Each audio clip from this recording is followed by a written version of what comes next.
This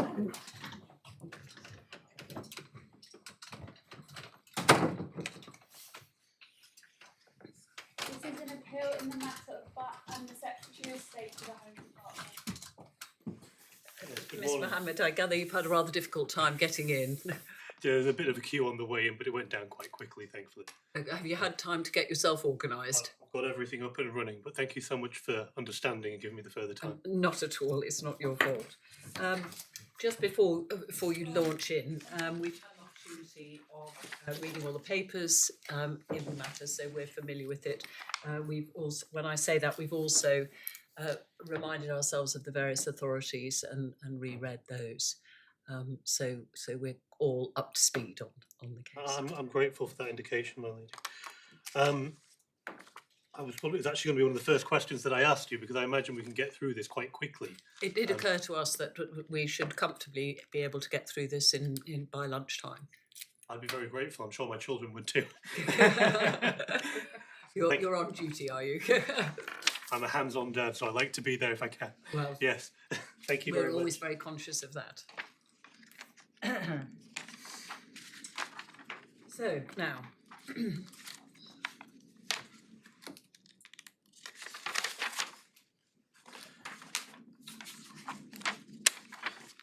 take your time. I know you've been. Thank you, my lady.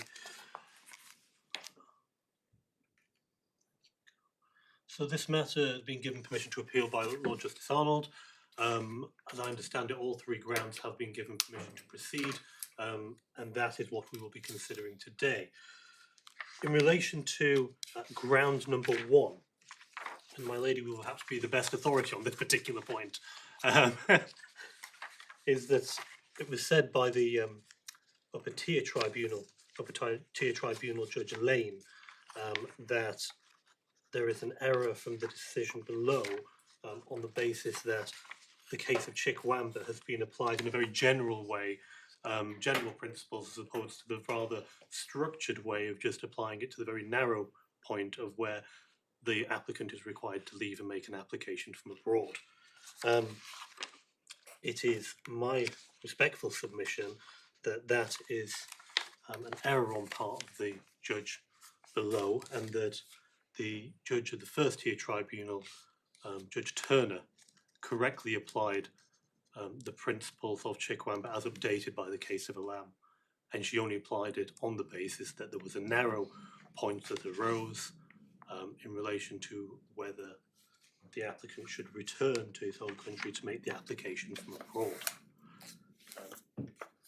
It is a matter, I haven't had a chance to speak to my learned friend about it, but I don't think it is disputed that it was agreed between the parties that this was indeed a Chikwamba-like case, where it was simply that issue, that the narrow issue of having to return.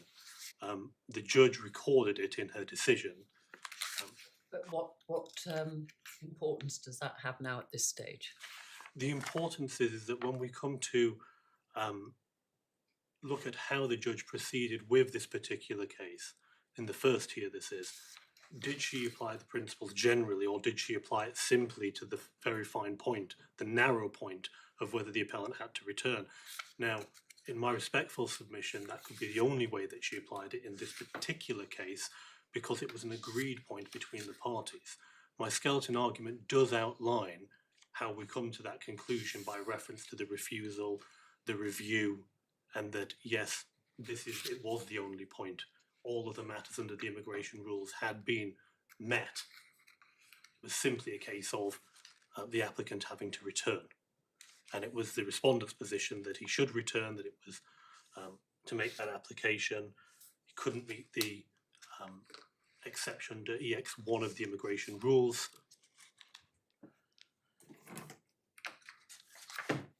And that was their position. It was our position that circumstances of the case were such that when conducted outside the rules, of course, he couldn't succeed inside the rules because you don't meet that requirement. Outside the rules, it would be it'd be disproportionate to expect him to return to the country of origin to make a fresh application. Having started with that being the point of her consideration, the next stage was to conduct a full Article 8 assessment after that. and that is by balancing the factors which favour the public interest against those countervailing factors which weigh in favour of the applicant when having regard for his rights under the ECHR as incorporated by the Human Rights Act. Can I So- ask a question, please, Of Mr. course. Mohammed? You said that the First Tier Tribunal applied Chikwamba in accordance with ALAM, but ALAM was decided after the decision of the First Tier Tribunal. So how do you say that we can be confident that that is what the First Tier Tribunal did? My lady, it's a very good question. If I can deal with it in this way, obviously the First Tier Tribunal would not have been aware of the decision of ALAM, as you rightly point out, that it came 6 months later or something. Now, what I would say is that the principle in Chikwamba is, in my respectful submission, is being applied up until the case of ALAM in a very sporadic kind of way. Everyone who shows up with an Article 8 case says, oh, I'll cite Chikwamba.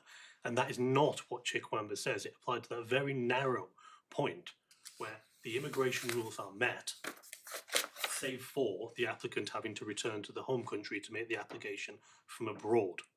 But that's not the ratio of Chikwamba. The ratio of Chikwamba is, I mean, that was a case in which it was decided a long time before the current elaborate structure of the rules in Part 5A of the 2002 Act were in force. And in short, what happened in Chikwamba was that a person who had a strong Article 8 case had a policy applied to her by the Secretary of State which said, you've got to go back and apply for entry clearance, end of.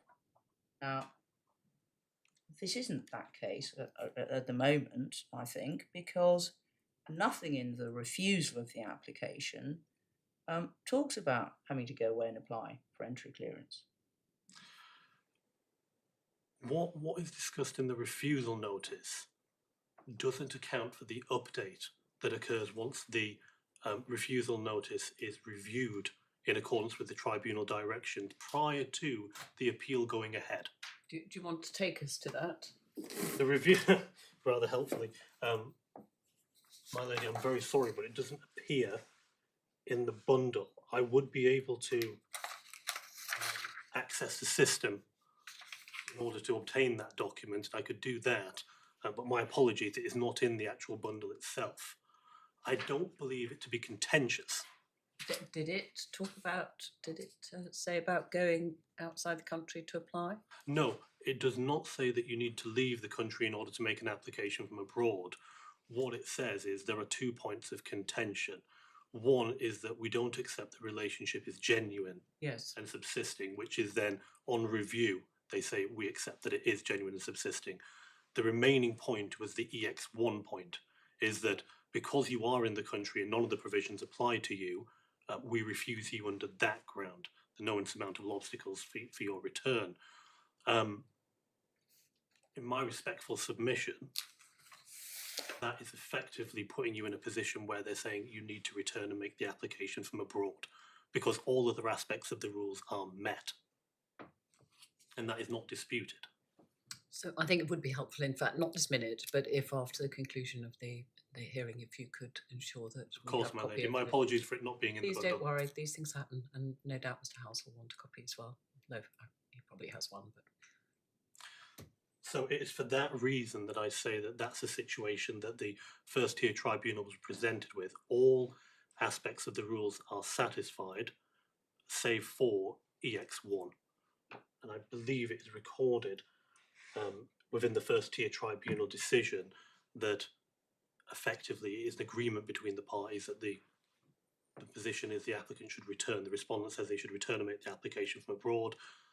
The applicant says, no, it would be disproportionate to expect that of me. This is why I say it falls in line with the decision of ALAM. And I do note that from my learned friend skeleton argument that he does accept that it meets the paragraph 107. He doesn't all of it, but in terms of paragraph 107 of ALAM, he says yes, it is compliant with that. The judge has dealt with it in such a way.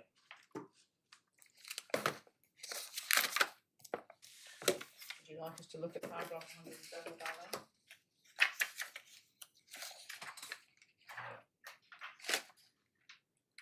Can do, my lady.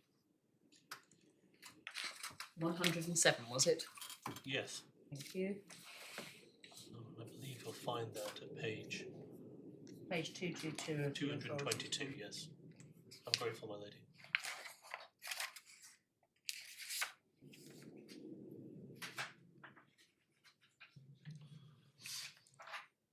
This isn't, I mean, as I understand it, this isn't a case in which the Secretary of State refused the application on narrow procedural grounds.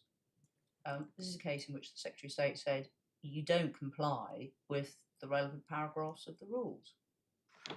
My lady, you say the paragraphs, do you accept it just in relation to EX1? Well, so there aren't insurmountable obstacles and there aren't exceptional circumstances making it unjustifiably harsh for you to continue your family life elsewhere. But that is the single point, isn't it? Is that you meet what, as I said earlier, what is accepted between the parties, the rules are met save for the EX1 exception. They're saying that we can't overlook your overstaying in the UK. Therefore, we require you to leave. Well, it's not just the overstaying, it's the fact that there are no insurmountable obstacles to continuing family life elsewhere. So there are two aspects of the decision, aren't there? But they relate to the same issue. Well, they're different facets of the strength of the Article 8 claim, aren't they? Within the context of the rules, yes. Right. But ultimately, what they're driving at is the same point, if I can put it that way, my lady. In my respectful submission, I say that they drive to the same point, which is that they're not prepared to overlook the fact that the applicant is in the UK at a time when he has no leave to remain, and therefore require him to make this application from abroad. Yes, but there are also no insurmountable obstacles, so there's absolutely no reason why why Article 8 should entitle him to continue his family life in the UK, because he can continue it elsewhere. But Article 8... Those are two different points. But they all relate to the same point of looking at it in terms of Article 8, as opposed to outside of the rules. We would look at proportionality, and we would look at, there may be instances, for example, where there are no insurmountable obstacles, but it could still be disproportionate to request somebody to leave on the basis that temporary separation could not be justified. I mean, that's a point we will come to in due course. All right. But in my respectful submission, given the way that the rules had been mostly satisfied on the day of the tribunal hearing, and given the respondent's position adopted on the day of the hearing, namely that we agree that it is a Chikwamba case and we require the applicant to leave in order to make an application from abroad, that is the basis upon which the case proceeded. And indeed, yes, but if the concession or the agreement that it was a Chikwamba case was just legally incorrect, how can it bind the Upper Tribunal and how can it bind us? well, my lady, I would say that it's not incorrect. I'd say that it is correct. It's not simply just saying, as I said, throwing it around in a way to say generally it applies to Article 8 cases. Nobody's saying that in this particular instance. What's being said in this case is that all the other aspects of the rules have been satisfied. That is what Chikwamba, the principle established in Chikwamba, applied to, is the very narrow cases where the rules are satisfied, but what is required of the applicant now is that he should leave in order to make the application from abroad. Well, can I just understand the extent to which you are relying as a separate point on the agreement before the First Tier Tribunal? Because you're now saying, well, you seem to be saying the agreement doesn't matter because this was a Chikwamba case. So can I just understand what weight the agreement has in your argument, please? My lady, I said, well, there's 2 points, isn't there? There's one, the actual facts insofar as the refusal following the review, what was left on the table was simply that. So, effectively, the agreement merely recognises the actual circumstances that prevailed on the day, which is that was the only issue left to decide, whether the applicant should return to make an application from abroad all other aspects of the rules having been satisfied. I'm really sorry you haven't answered the question. You say there was an agreement at the First Tier Tribunal. Yes.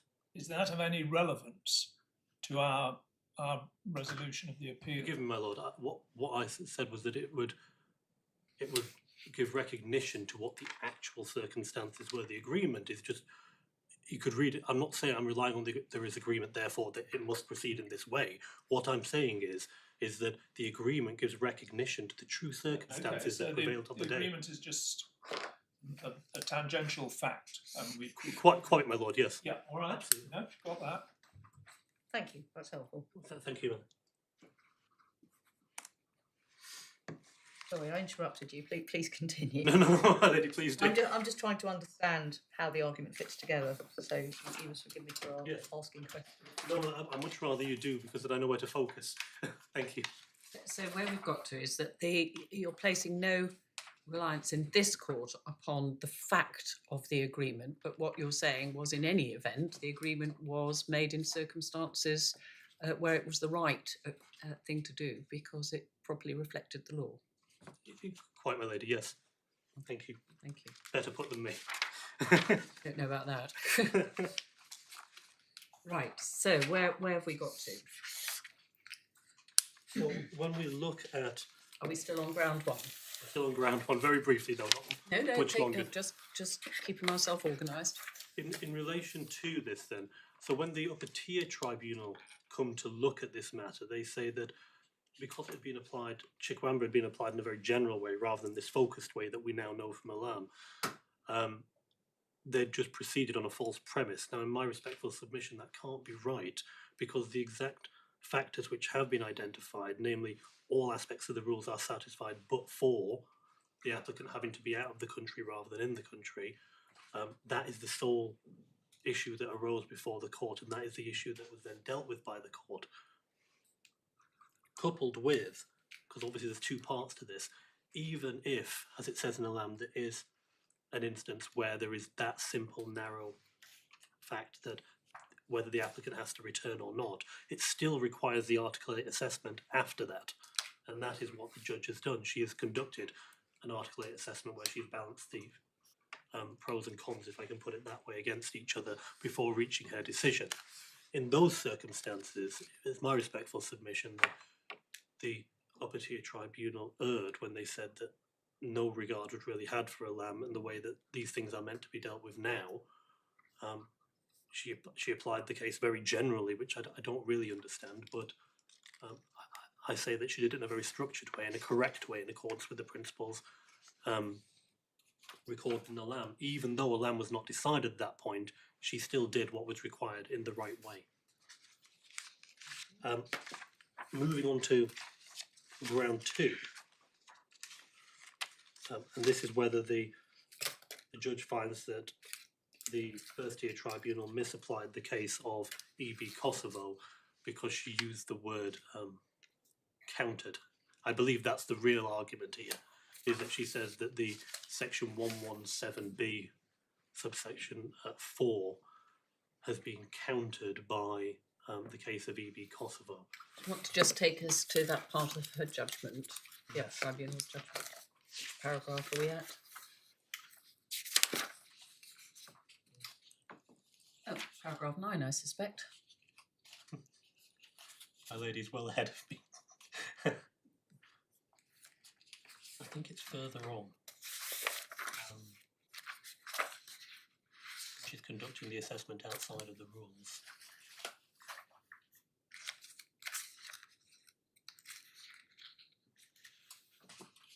Yes, so paragraph 9 is where she sets out your argument. So it's part of the section in which she's summarising your argument. If we move to page 65 of the bundle, we'll see paragraph 65 and 66 of the First Tier decision. So 65 obviously. Sorry, could you give me a paragraph number for that? Sorry, my lady. Could you give me the paragraph number of the FTT? 65 and 66, Thank you. my lady. The bit where she mentions the point being counted is 66.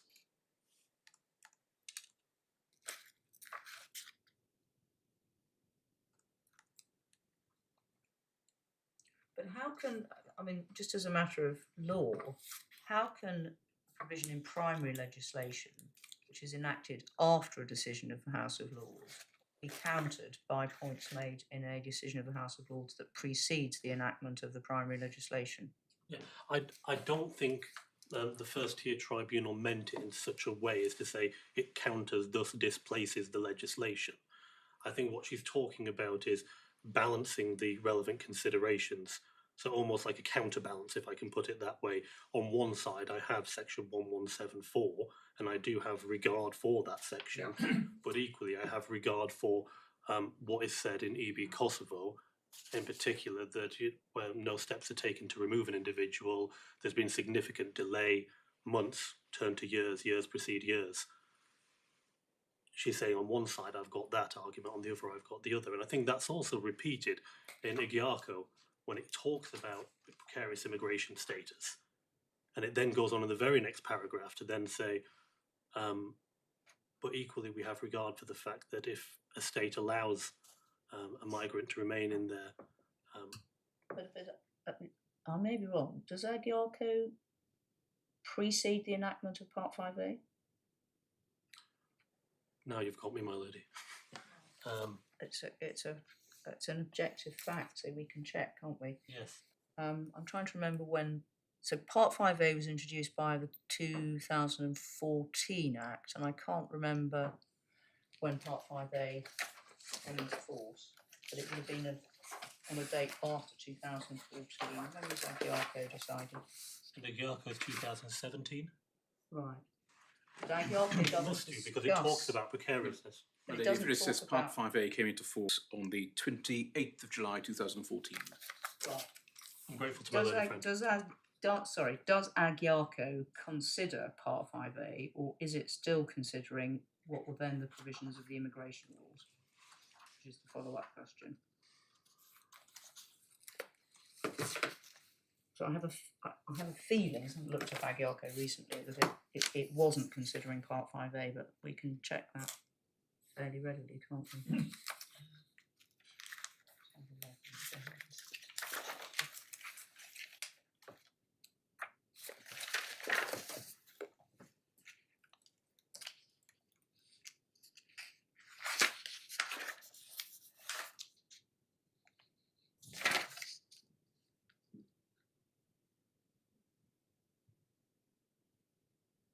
I'm just looking at the head note. I think Me what too. was being considered in Agiarco was the immigration rules rather than Part 5A.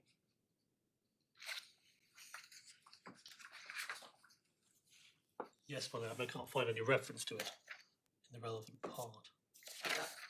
And if you look at the summary of the facts on page 165 of the bundle, the claim, Ms. Agiarco's claim was started in December 2013. So So Predates. before Part 5A was brought into force. So the Supreme Court could not have considered Part 5A in Agiarco because it just wasn't in force at the relevant time. no, and obviously I don't seek to say that it does. I guess what I was looking at was, if we look at Agiarco, so it's in the authorities bundle, looking at page 177 Yeah. of that bundle, then looking at paragraph 51,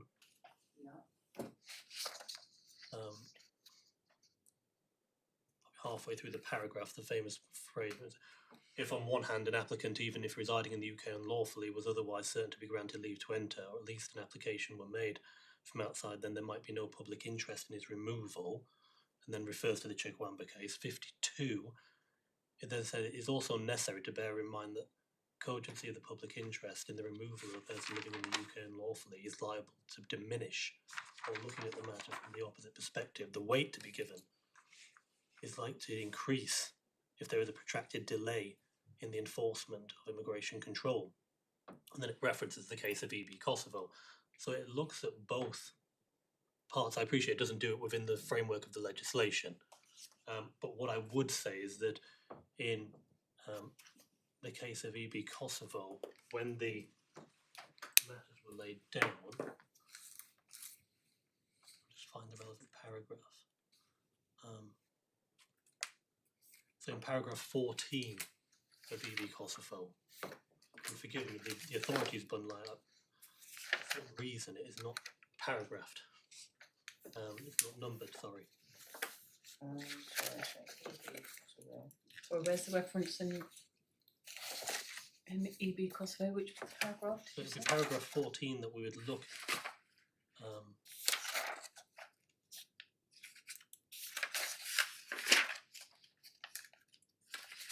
Read it just says, it does not, however, follow that delay in the decision-making process is necessarily irrelevant to the decision. It may, depending on the facts, be relevant in one of three ways. First, the applicant may, during a period of any delay, develop closer personal and social ties and establish deeper roots in the community than he could have shown earlier. The longer the period of the delay, the likelier this is to be true. To that extent, that is true. The applicant's claim under Article 8 will necessarily be strengthened. It is unnecessary to elaborate the point since the respondent accepts it.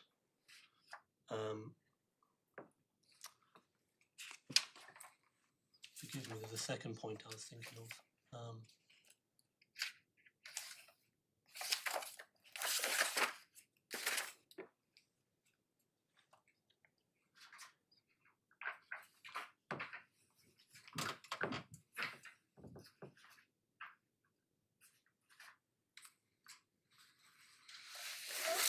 Maybe I'll have to find the point for you, but I'm certain it makes reference to the fact that it doesn't rely on any principle of law.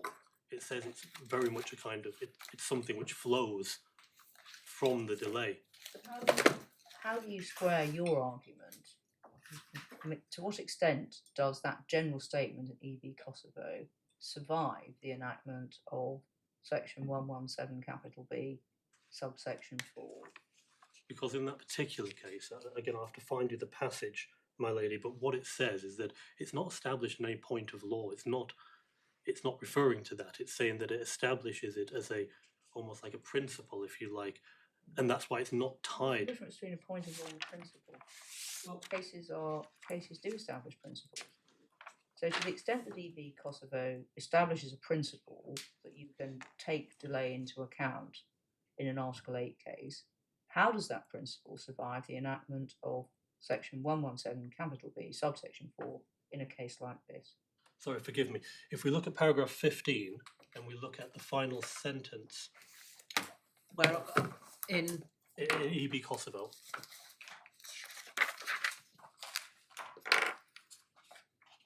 so paragraph 15 is where the court is talking about those who have a precarious immigration status, but years and years pass without decisions being made, and what was initially set out with impermanence, suddenly an expectation grows that it will become permanent. And what the court says in the very last sentence, it says, this result depends on no legal doctrine, but on an understanding of how in some cases minds may work, and it may affect the proportionality of removal. But what, So what that's Lord Brown is doing it. Was it Lord Brown who gave the judgment in? EB Kosovo? I can't remember. What's being said there is, it's Lord Bingham. What's being said there is that this reasoning doesn't depend on a legal doctrine, but delay may be legally relevant to a decision in an Article 8 case in the two ways described in paragraph 14. So that is a legal principle, isn't it? I'm looking at 15. Yes, the two ways described in paragraphs 14 and 15. Those are both, the court there is saying delay is capable of being legally relevant to an Article 8 assessment in these two ways. Yes or no? Yes. Yes. Right, so this is a legal principle. And my question is, how does this legal principle, whether it's the first aspect or the second aspect, on facts like these, how does it survive the enactment of 117b4? Well, my lady, I was looking at the final paragraph the final sentence of paragraph 15. well, if I can throw you a lifeline, 117B says little weight should be given. And I think your argument is that what the judge at first instance, the FTT, was doing was deciding what weight should be given to 117B against the backdrop of the delay. Yes. In you relying on Kosovo as your justification for putting delay into the equation. Yes. I'm grateful, my lady. I'm not saying that's right or wrong. No, of course. I'm just, from your skeleton argument and your earlier submissions, it seemed to me that's where you were going. Yes, my lady. I'd just also add, obviously, because the question that's being posed was that how does it survive the the legislation function yes, that comes and you're afterwards? saying the way it survived was that it's not been completely extinguished No. because the Act provides for some, although little weight, to be given in private life, notwithstanding they're there unlawfully. And you said that the type of weight that could be incorporated into the little weight is delay. Yes. So is your submission then that the delay in this case meant that the First Tier Tribunal was entitled to give more than the weight to the relationship? I'm just trying to understand how I understand that, my lady, completely. I mean, in relation to 117B in the first instance, we should also have regard for 117A. That it's a consideration for the tribunal. Yeah. And obviously we remember the case of Rapier and then onwards into the Supreme Court where it says not to put people in straitjackets and then say that they have to make a particular decision. They have to make sure there isn't a breach of Article 8. But that's if on I one read side. Rapier carefully, all it's saying is that there is some limited flexibility. It's not saying you can ignore it. Absolutely, and I think that comes down to the fact-finding tribunal, the First Tier Tribunal, to decide the facts and then obviously make its judgment. And obviously, when looking at proportionality, that is a judgment call based on the factors it's identified. What I say is obviously 117B. I'm not saying that, for example, it's been what's the word? It's somehow kind of like just dispatched and it doesn't have any relevance. Of course it has relevance, and as my lady's pointed out, little weight is to be attached, but that's consideration is to be given to those provisions under section 117A. On the other side of that, in terms of delay is something which can affect how much little weight is to be given to a situation. And in relation to the delay, the tribunal, at first instance, as a fact-finding tribunal, is the tribunal who would make a decision about, one, if there has been delay, and two, what weight is to be given to that delay. It's a matter for the tribunal. What do you say the period of delay is in this case?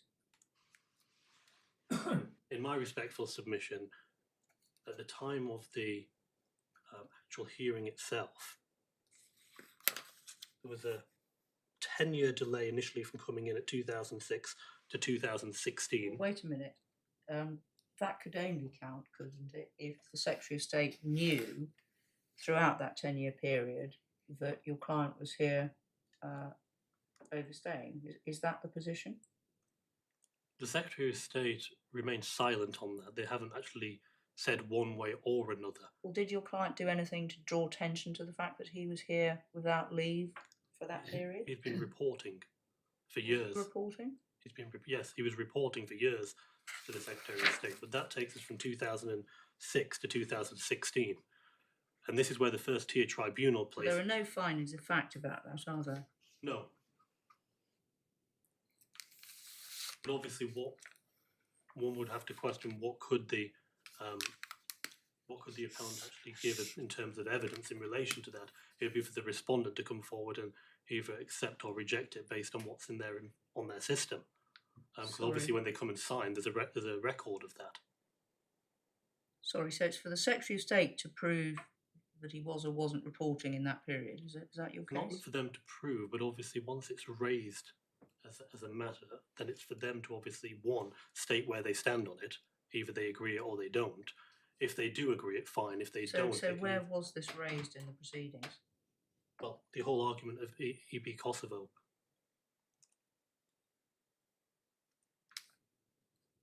Well, paragraph 62 of the First Tier Tribunal's decision,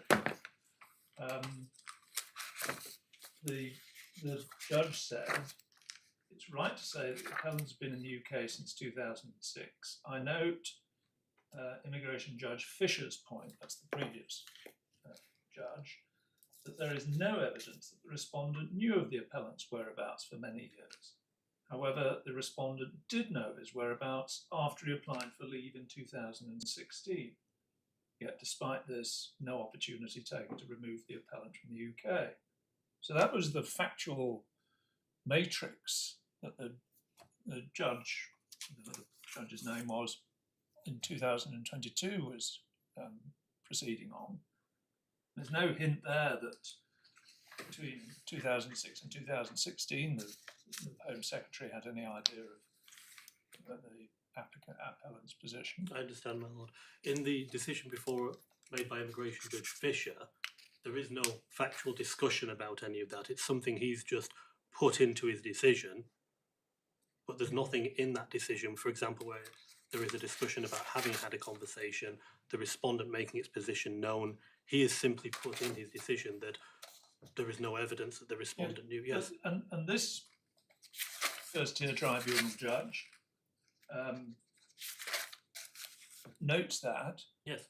And the only conclusion she reaches is that the Home Secretary did know about the appellant's whereabouts after 2016. Yes. As he applied for leave. Well, that comes to my second point. That's why I said from 2006 to 2016, there's a 10-year period there. Yeah.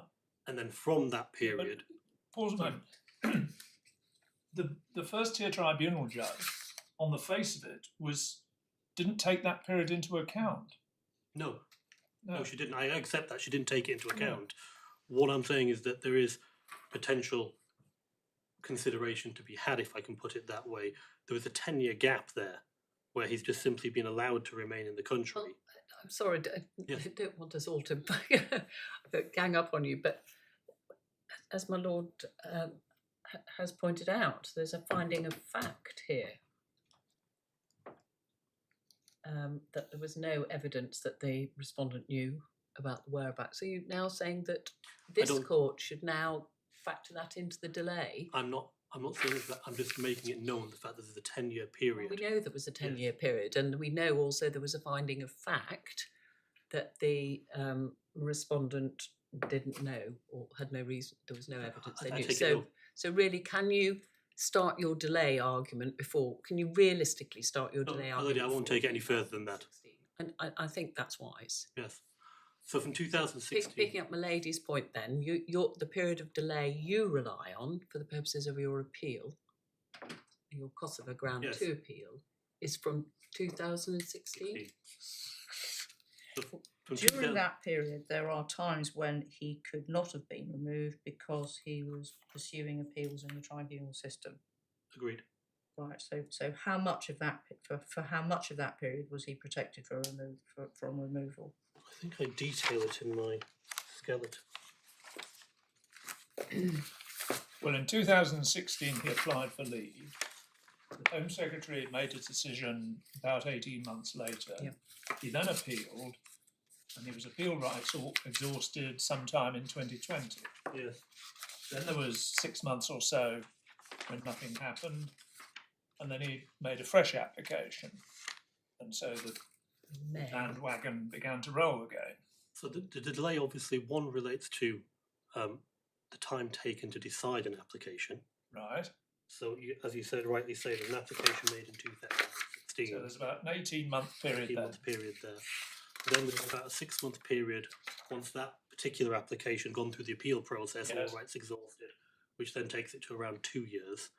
And then there is the 2021 application, where there is a further 6 months to a year, which passes on that period there. The reason why I say that is because the decision is made, but then thereafter reviewed, and elements of that decision are conceded, if I can put it that way, through the tribunal process.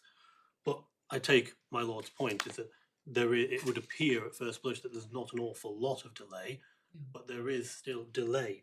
What I would say about that is, if we look at the case of Kosovo,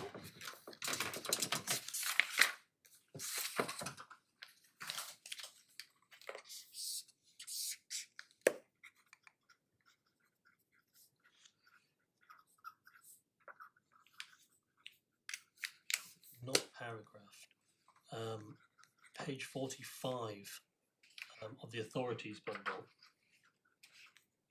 I've got 5 paragraphs on that page.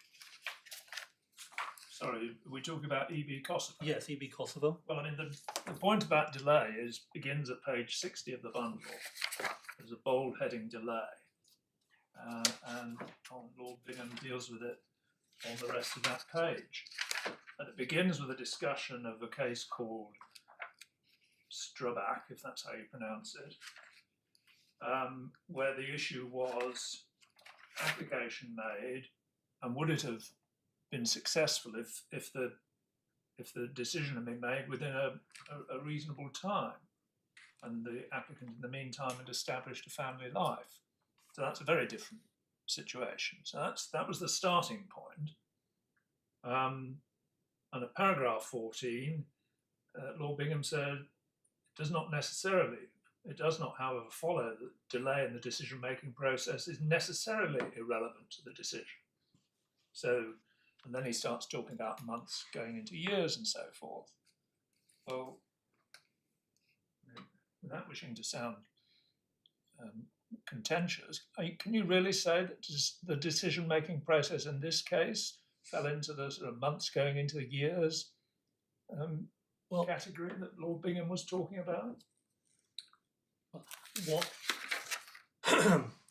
What I would say about that, if I can just finish my point, sorry, then if I may return to this, I'm not going to sidestep it, I will deal with it. If we look at page 45 of the bundle, the EB Kosovo case, going 5 paragraphs down, and the paragraph starts, the length of the delay will inevitably be relevant. It says case law has assumed that a period of delay in excess of 12 months will be excessive. These are the submissions of counsel. Yes, but the point is that there are case law that supports that proposition, is that 12 months seems to be a point of where they consider it to be excessive.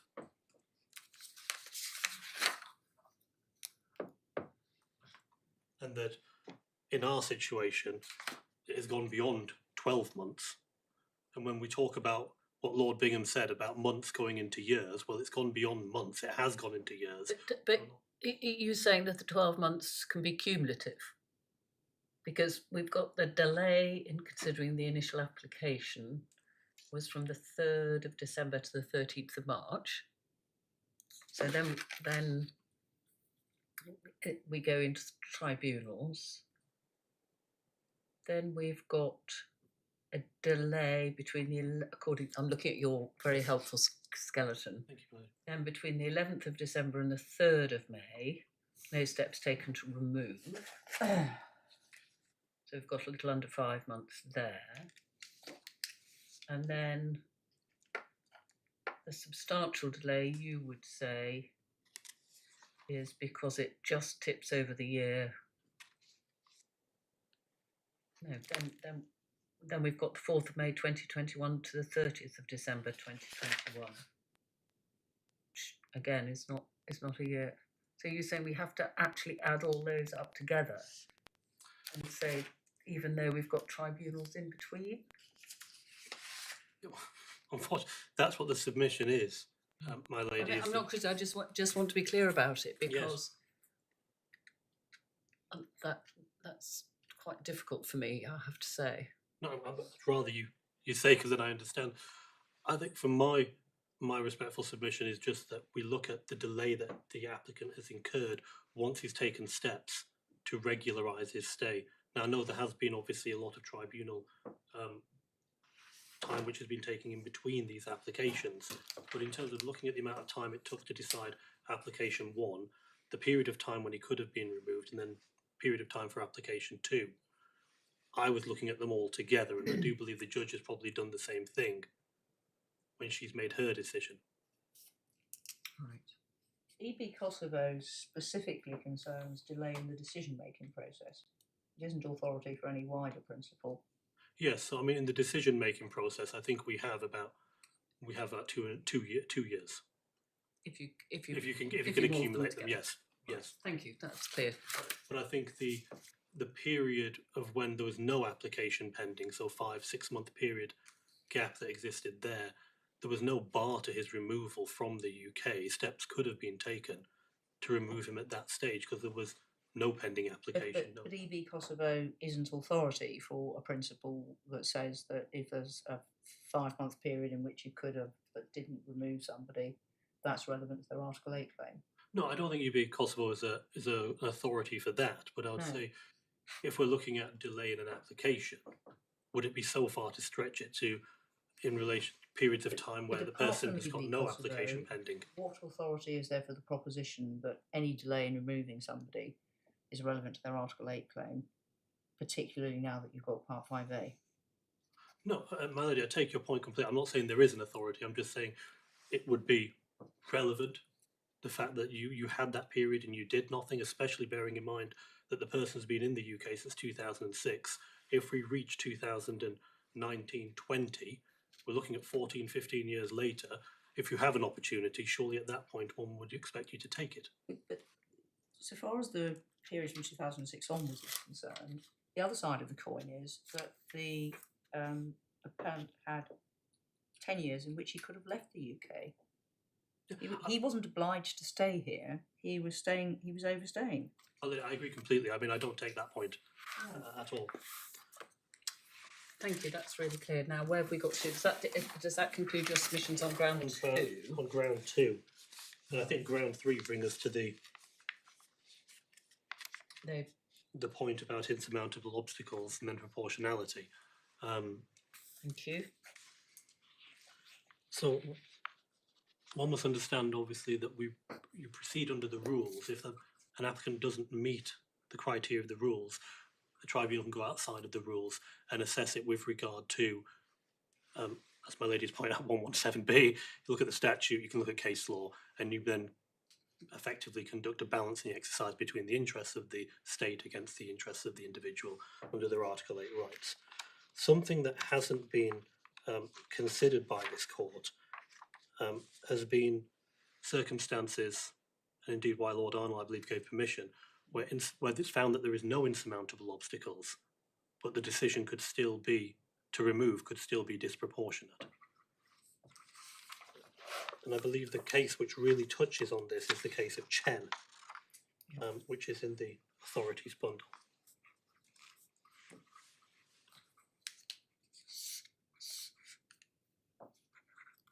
Yes, because it seems as though the First Tier Tribunal's attention was directed towards Chen, so I think it would be helpful for us to look at it, please. So I'm very glad you've asked us to turn it up. Page 67 of the authorities bundle, I think. Yes, I think in terms of assessment, I think we start looking from page 72.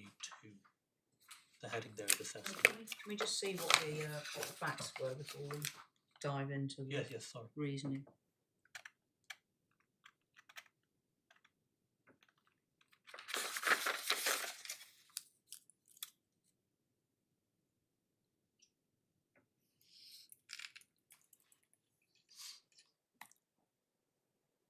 Right, so her Article 8 claim was based on her marriage to a British citizen born in the United Kingdom. First decision considered the insurmountable obstacles. Did not consider possibility of appearing fine in China.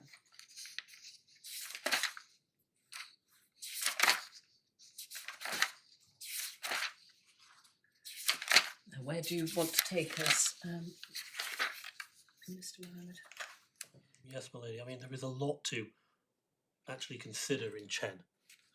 In my respectful submission, it is a very helpful authority which actually takes us through a number of points which are relevant to this particular appeal. But if we can start with assessment, page 72. So this is an application for judicial review, it's not a statutory appeal. No.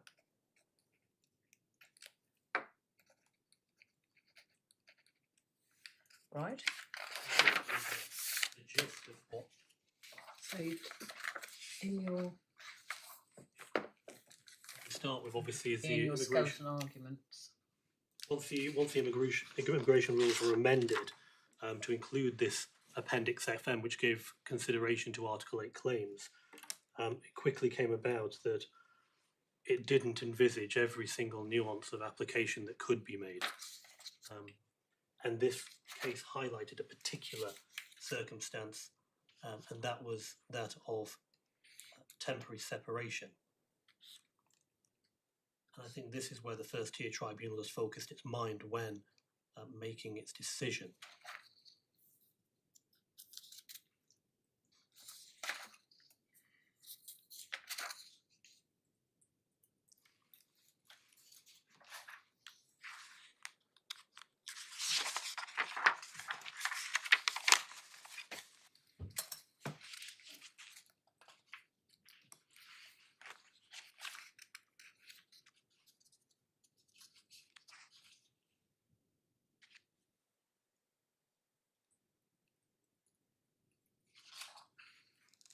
Right, so this was a case in which the Secretary of State had explicitly considered the application in the light of Chikwamba. Yes. Okay. You see that from page 70 of the report.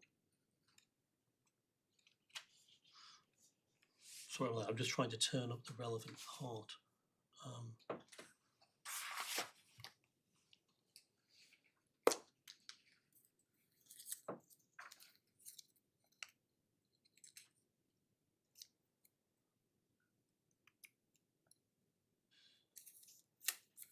And the Secretary of State explicitly said in the decision, it is proportionate to expect her to seek entry clearance as a partner. That's also on page 70 of the authorities bundle. Yes, my lady. I mean, you highlight, say, it distinguishes it from this particular case. Presumably, coming back to your first point. Yes. And Mr. Mohammed, in my pre-reading, I was looking at paragraph 39.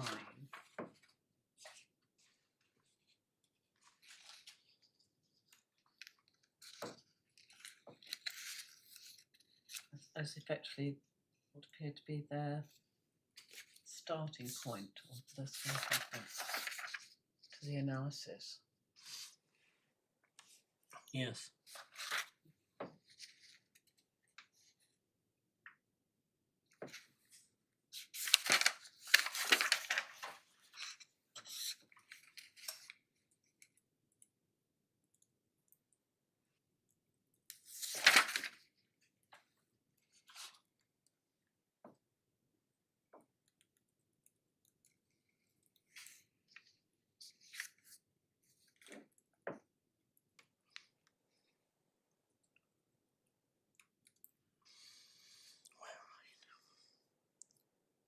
Sorry, my lady, I just can't seem to find the part that I'm looking for.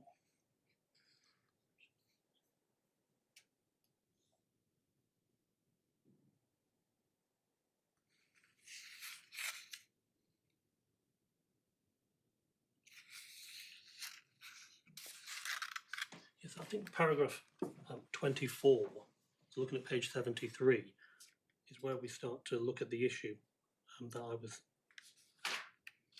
raising. And in subparagraph Roman numeral 2, Judge said he raised the question: if an individual accepts there's no insurmountable obstacles to family life being enjoyed in their home country, it would breach Article 8 to require the same individual to return to his or her home country temporarily for the purpose of making an application. Now, neither counsel addressed him on that issue, but he does say that he's inclined to agree with the authority. Sorry, with the counsel in that particular case of Iqbal, the authority there. And he says there may be cases where there's no insurmountable obstacles to the continuation of family life outside the UK, but the requirement to return to the applicant's country of origin, make an application for leave to enter the UK, would be disproportionate interference with the Article 8 rights.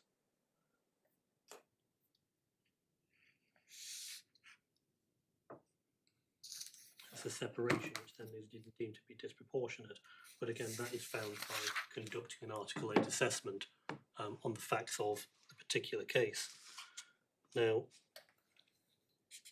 this is why, in my respectful submission, the finding of no insurmountable obstacles under the rules is not necessarily the sole factor that you need to look at when we go outside the rules. Indeed, outside the rules, I would say that we are looking at the test of proportionality, but we're applying it not to relocation in this particular case, because that's what the First Tier Tribunal decided. They decided there's no insurmountable obstacles to them leaving the country together. What the judge decided was it'd be disproportionate to expect him to return based on the fact that the wife would not go with him, and that the consequences to her going with him would be disproportionately severe. Well, I don't understand how this case helps you, because Upper Tribunal Judge Gill dismissed the application for judicial review.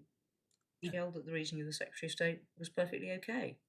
There were no insurmountable obstacles to returning to China, and the reliance on Chikwamba, in short, was misconceived.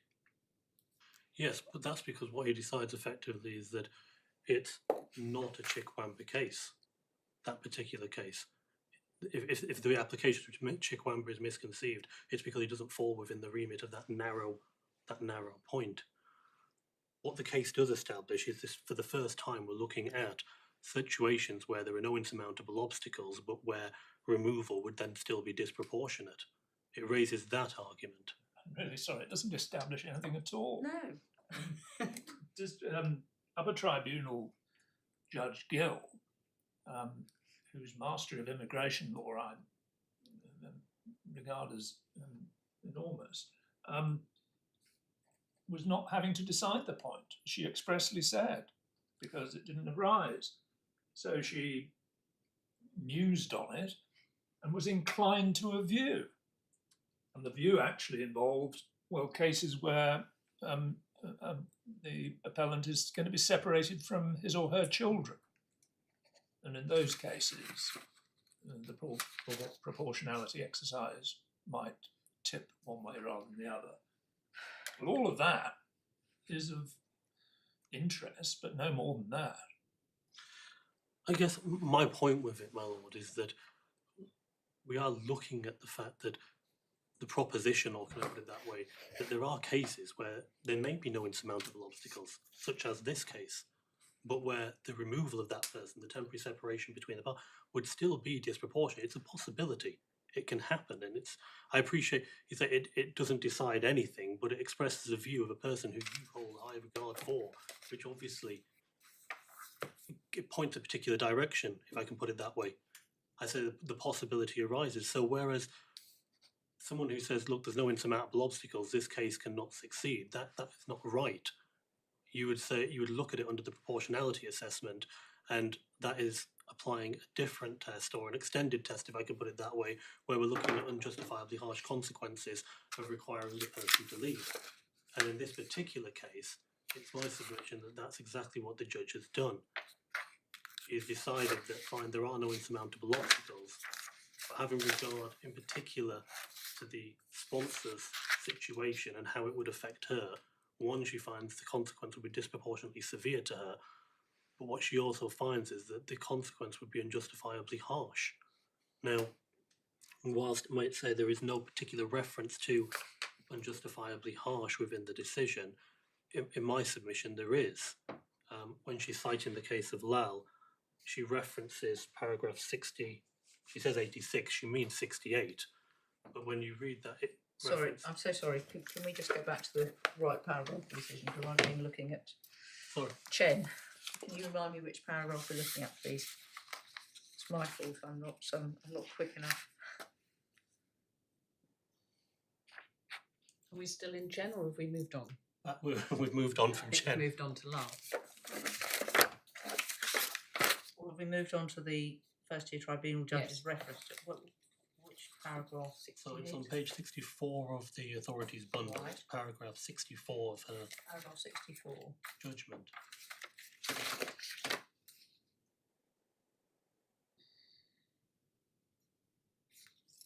And she cites the cases of Eunice and Lal, and then she says Lal at paragraph 86, she means 68, which stated the essential difference reflected in the words unjustifiably. As the latter test requires the tribunal not to assess the degree of hardship, but to balance the impact of refusing leave to remain on the public interest. When she's talking about unjustifiably, 68 of Lal references back to a Gyarko, which talks about unjustifiably harsh consequences. So that's what she's considering at that stage. She's reminding herself of that particular test. Well, she's not really reminding herself of the test because she's only using part of it. So how can we be confident that she's actually applying that test? It's a rather convoluted way of directing yourself, that you have to ask whether something would have unjustifiably harsh consequences. Well, I respect that, my lady, but if you follow the trail, in my respectful There's a submission- trail of breadcrumbs and Yeah. like Hansel and Gretel. Exactly. Yeah. All right, thank you. So if you went to 68, it would then lead you over to a Gyarko, Yeah, okay. and that's where the unjustifiably harsh consequences, because she's quoting effectively from a Gyarko. Sorry, Lal is quoting from a Gyarko in that particular Right, thank you. context. So you can be sure that it's unjustifiably harsh consequences for that particular reason.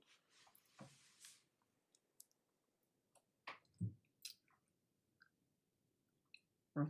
So this then gives rise to that idea that fine, under the rules there are no insurmountable obstacles, but outside the rules, when looking at all the factors, would it result in consequences which would be unjustifiably harsh? That's what she's doing. I appreciate through the breadcrumbs, my lady, but yes, she is doing that. In my respectful submission. And that Yes, thank you. she was entitled to make those findings that she did. She was entitled to balance them. It's a matter for her how she balanced those and which side she came down on. And for that reason, I say that she was entitled to. And the fact that she finds there are no insurmountable obstacles under the rules is not the sole question that one needs to consider when they're outside the rules. When outside the rules, you're looking at proportionality, which is a different test.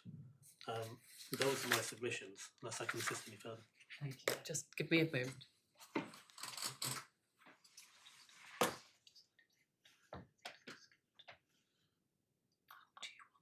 I think just say, no, just let him go because we've got. That isn't Nothing else? No, thank you very much. Thank you, Ms. Mohammed. Yes, Mr. Howes, we've obviously read your skeleton argument and your respondent's notice. My lady, yes, I'll try to take this as short as I can. In relation to ground one, the Chikwamba ground, the relevant paragraphs of Chikwamba, and I won't take the court to them, in my submission are paragraphs 16, 38, 39, 41, 42, 44 and 46. In those paragraphs, Lord Brown establishes three principles that are relevant to this appeal. Firstly, in Chikwamba, there was a finding of insurmountable obstacles. So the House of Lords was approaching the question on the basis that there would be a separation. Secondly, there was a finding by Lord Brown in asking the rhetorical question that there would be a grave disruption to family life, a family life that included children. And thirdly, Lord Brown was concerned himself with a blanket policy, which required the applicant to leave the United Kingdom in all cases. Since Chikwamba, the Secretary of State's statement of policy has developed, and the immigration rules now represent a complete code for decision-making under Article 8 of the Convention. There will rarely, if ever, be a need to consider Article 8 outside of the rules. The rules, in particular, that create the complete code are EX1, which is in the Authorities Bundle, page 27. That provides specifically for children So where a child is a British citizen or has resided in the United Kingdom for 7 years, it will not be proportionate to expect the person to leave. So that deals with the concerning Chikwamba. Secondly, it deals with adults and it imposes the insurmountable obstacles rule. What my learned friend has not addressed is the other immigration rule, which is Gen 3.2, which is in the authorities bundle at page 13. And that mandates decision makers in circumstances where Appendix FM or Part 9 of the rules are not otherwise met by the applicant to go on to consider exceptional circumstances and whether there are any unjustifiably harsh circumstances that justify a grant of leave under the rules. So the rules now encompass a complete code. It doesn't finish at insurmountable obstacles. It now has that final stage of consideration of whether there are any unjustifiably harsh consequences. One can see immediately that the immigration rules do not contain a blanket policy which fell foul in Chikwamba. Rather, they mandate an individual assessment in every case.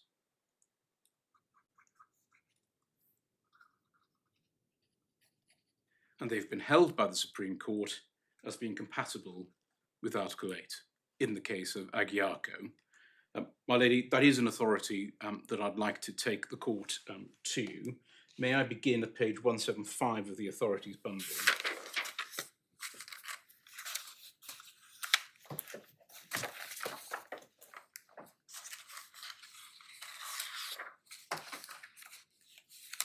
My lady, at paragraph 42, Lord Reid identifies that the European Court has identified a number of factors for consideration, which include the extent to which the family life would be ruptured,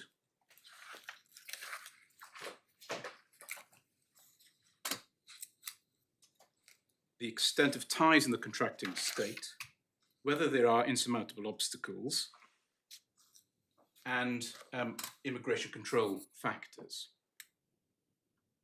At paragraph 44, Lord Reid goes on to identify the use of the test insurmountable obstacles in the immigration rules in EX1 and says in the middle of the paragraph on the top of the next page, that definition appears to me to be consistent with the meaning which can be derived from the Strasbourg case law. This is a finding by the Supreme Court that the way that insurmountable obstacles is applied in the immigration rules is Article 8 compatible. Then, my lady, at paragraph 45, the second half of paragraph 45, Lord Reid identifies that at this point in time, the Supreme Court in Agiaco were considering the Immigration Directorate instructions, which said that if you don't comply with EX1, you have to go on and consider exceptional circumstances. Since Agiaco, the immigration rules were changed and Gen 3.2 was inserted. So it's no longer in the instructions, it's now in the rules itself. In the second half of paragraph 45, Lord Reid identifies the test of exceptional circumstances that is applied by the Secretary of State and asks, is that test compatible with Article 8? And then there's a discussion about the weight to be attached to Secretary of State's policy in the following paragraphs. May I move forward to paragraph 48? The second half of the paragraph, in the middle of the page, Lord Reid picks it up. If the applicant or his partner would face very significant difficulties in continuing their family life together outside the UK, which could not be overcome or would entail very serious hardship, then the insurmountable obstacles test will be met and leave will be granted under the rules. If the test is not met, but the refusal application would result in unjustifiably harsh consequences, such that refusal would not be proportionate, then leave will be granted outside the rules on the basis that there are exceptional circumstances. In the absence of either insurmountable obstacles or exceptional circumstances defined, however, it is not apparent why it should be incompatible with Article 8 for leave to be refused. The rules and instructions are therefore compatible with Article 8. And then finally, my lady, could I refer the court to paragraphs 56 and 57 on page 178?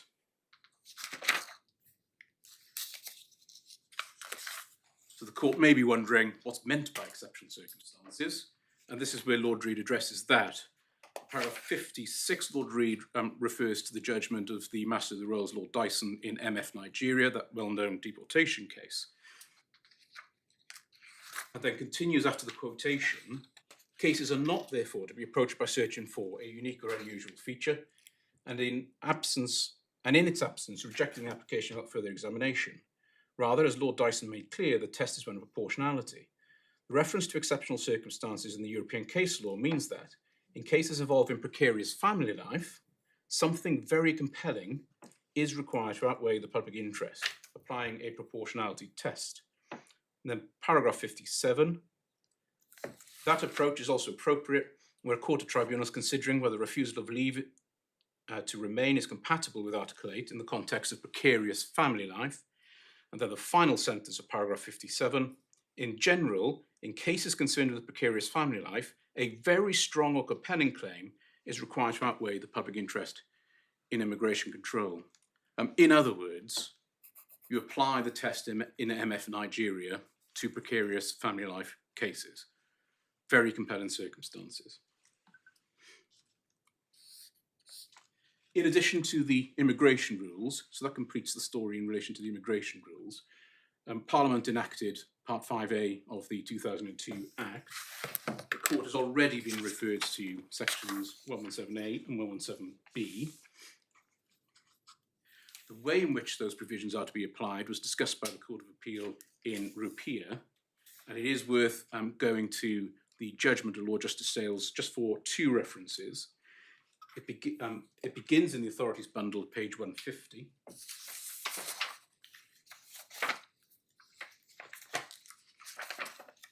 So does the reasoning of Lord Sales survive the decision, judgment of, I think it was Lord Wilson in the Supreme Court? My lady, yes. The Supreme Court reference is paragraph 49, authorities bundle, page 145. They disagree with Lord Justice Sales about what precarious leave means, but they approve Lord Justice Sales's approach to this issue. Right, thank you. So paragraph 1 of Lord Justice Sales's judgment, he says that the applicant entered the United Kingdom on a student visa in 1997, has resided here since then, but as an overstayer since her leave to remain as a student expired in 2009 and appeal rights exhausted 2010. She sought leave to remain from the Secretary of State outside the rules, relying on Article 8, but this was refused in June 2013 and removal directions were set. So just so the court has a flavour of the circumstances being considered in Rupiah. Then may I ask the court to look at paragraph 53 on page 159.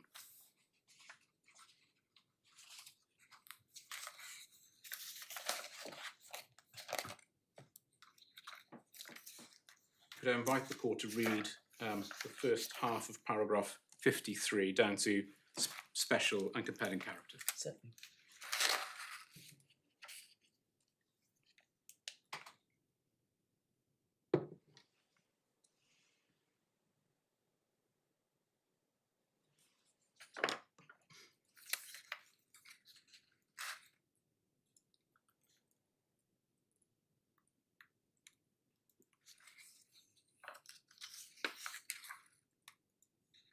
And also paragraph 54 over the page.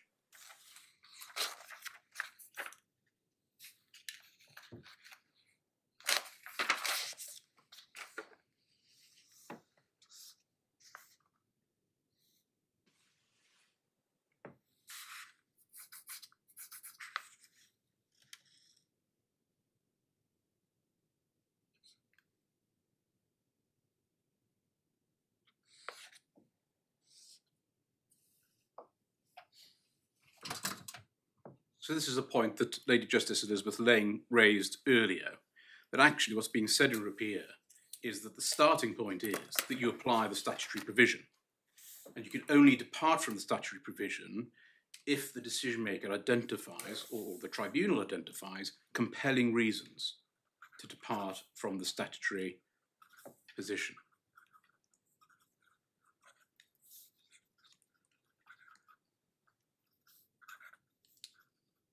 as I say, that was approved by Lord Wilson. Sorry, remind me what paragraph you said that. Paragraph 49, page 145. So in practice, what this means is this, that the First Tier Tribunal must conduct the intellectual exercise of identifying what the statutory starting point is, and then explain what are the compelling reasons that justifies a departure from the starting point. That intellectual exercise has to be evidenced in the determination. And there are two references for that, and I don't need to take the court to them unless the court would like me to. The first is the Court of Appeal judgment in SU, Pakistan, paragraphs 47 and 49, page 131. It's the judgment of Lord Justice David Richards. And secondly, the Upper Tribunal judgment of Mr. Justice Lane, who was the president, in Patel, paragraph 84, page 204. Thank you. Each of those decisions says in terms the First Tier Tribunal must confront what it's doing if it's going to depart from section 117B, subsection 4. All of this, of course, was considered in Alam.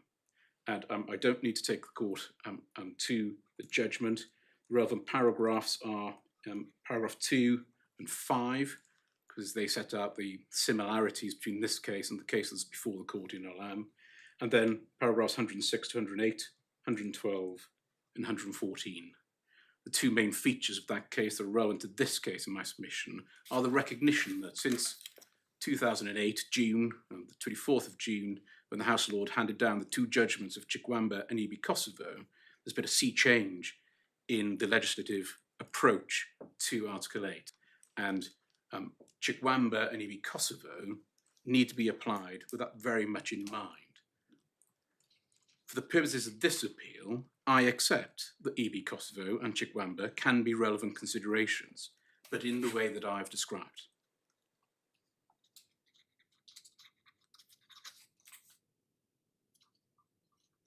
They have to amount either to very compelling circumstances or compelling reasons to depart from section 11B, subsection 4.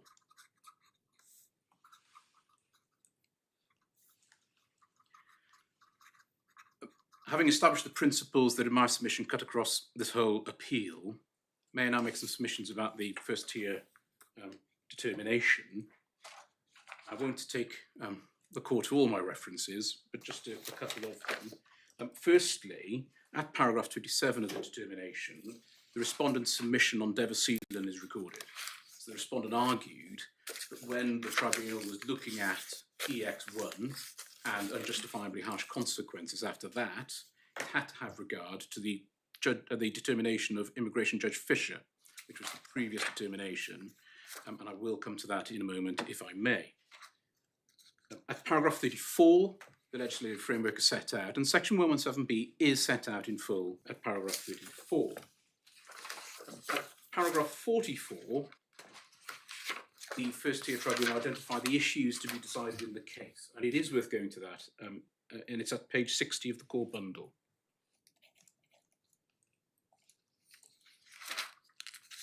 So paragraph 44, it can be seen that the judge records that both representatives acknowledged that contrary to the conclusions reached by Judge Fisher in the earlier determination, this was now a Chikwamba case with reference to Chen. Now, pause there. What does that actually mean, that it's a Chikwamba case? Because identifying that Chikwamba is relevant doesn't mean there are any automatic consequences. And the way that the issues are then identified proves that. So the issues are, firstly, does EX1 apply, which is insurmountable obstacles? Secondly, and most importantly, are there exceptional circumstances in this case that would mean that a refusal to allow the appellant leave to remain in the UK would result in unjustifiably harsh consequences? So that is proportionality under the rules. And then thirdly, proportionality outside of the rules. So notwithstanding it's recorded that there was agreement that Chikwamba was relevant, it's clear that what the agreement amounted to was that it is relevant to consideration of those three issues. It was not relevant in the sense that it had automatic consequences for the case. There still had to be a proportionality assessment. So it's not a get out of jail free card. That's Absolutely. not the agreement. Okay. Then at paragraphs 49 to 52 of the determination, the tribunal applied Everseelen to the finding of insurmountable obstacles. They find that based on Judge Fisher's earlier determination, there are no insurmountable obstacles to the appellant's partner going to Pakistan with him. Interestingly, at paragraph 53, and the court will note the heading above paragraph 53, the tribunal jumps from issue 1 to issue 3. So issue 1 is EX1, issue 3 is proportionality outside of the rules. The tribunal did not deal with unjustifiably harsh consequences in Gen 3.2. So it did not deal with the second or the third issues that it was agreed that it had to deal with.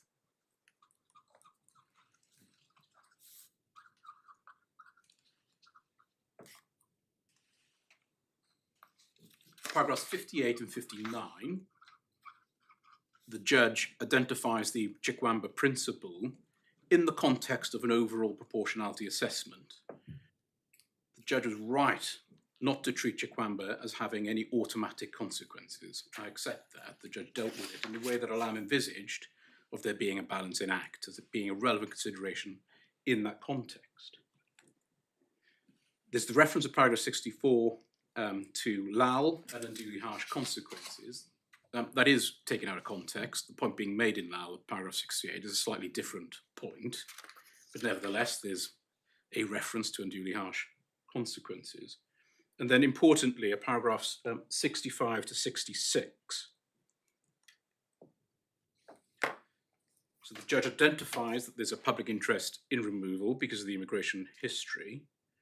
That much is true, the House of Lords said that in Chikwamba, and there's reference to section 117B. That must be a reference to section 117B1, which is the statement that immigration control is in the public interest. The judge says that this must be considered in the balancing exercise. So far, so good. Paragraph 66, also against the appellant, is the fact that he developed his relationship with the sponsor at a time when he knew he had no legal immigration status in the UK. This point, however, is countered by the point made in EB Kosovo. And then paragraph 67 onwards, for several paragraphs, the judge identifies the factors that weigh in the other side of the scales in the appellant's favour. What the judge does not do at paragraph 66 is identify section 117B subsection 4, that it is the starting point, and that in order to depart from the starting point, the appellant must demonstrate compelling circumstances.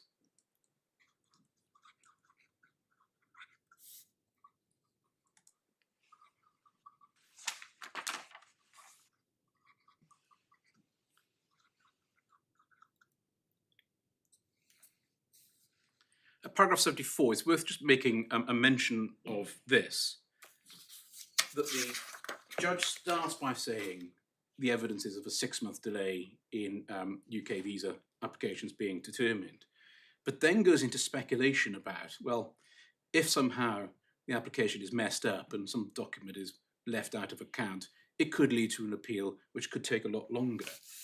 In my submission, that's completely inappropriate. The whole point of applying Chikwamba is that you're saying this is an application that is bound to succeed. How long is it going to take? The evidence is 6 months.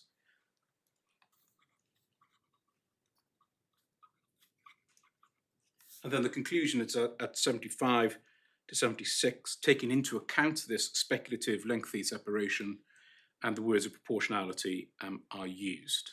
So it's clear that the judge is carrying out that Huang-style proportionality assessment and the checklist factors. So I have 4 submissions about the way that the tribunal approached the issues. Firstly, the tribunal did not identify that it is looking for exceptional circumstances. And this may be because it jumped from issue 1 to issue 3. Secondly, the tribunal did not identify that it was looking for very compelling circumstances because this was a precarious family life case.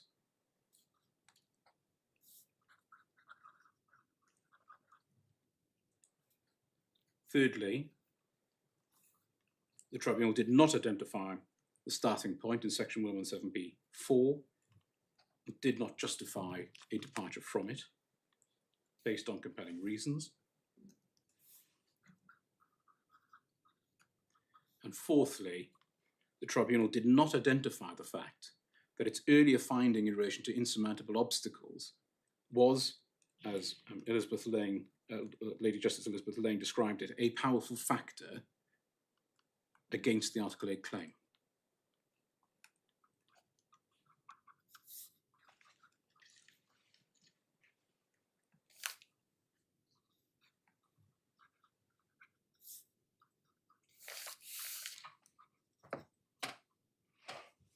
To the contrary, what the judge did was make a finding that the appellant's partner would stay here.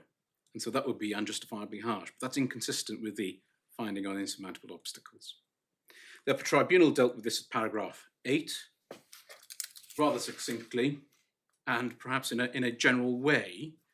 But it was correct because although I accept Chikwamba was not applied in a way which attracted automatic consequences, it was applied in the proportionality assessment, it was not applied having regard to what I've said about the immigration rules and section 117b(4), which is the whole ratio of the court's judgment in LM. So the Upper Tribunal is correct to say that the First Tier Tribunal has not applied the principles in LM. And if I'm wrong about my interpretation of paragraph 8 of the Upper Tribunal decision, then I rely upon paragraphs 2a and b of the respondent's notice, which are the additional reasons. Dealing now with ground 2, EB Kosovo, the court's already been through the judgment in EB Kosovo. It's dealing with an application for refugee status that took 4.5 years to determine. So immediately it's dealing with a very different factual scenario. And during that period, the applicant, who had been a child, became an adult, and if the case had been decided sooner, he'd almost certainly got exceptional leave to remain. Yes, and it could be described now as a historical injustice type case. Yeah. But I don't intend to get into the case law on historical injustice. Yeah, sure. Good. That's a rabbit hole again. Yes. The relevant paragraphs are paragraphs 62 to 63 of the First Tier decision.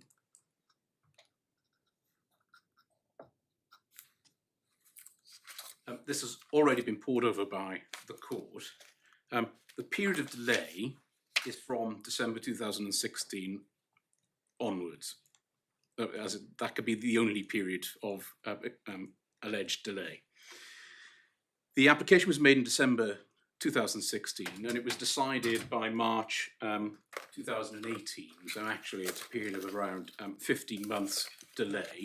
There is no suggestion either by the tribunal or by the appellant in the skeleton argument that that is in and of itself an unreasonable period to decide the application.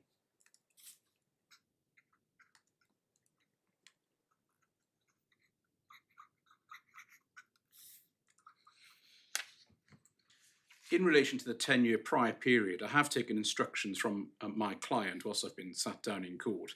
We have no record of any reporting between 2006 and 2016.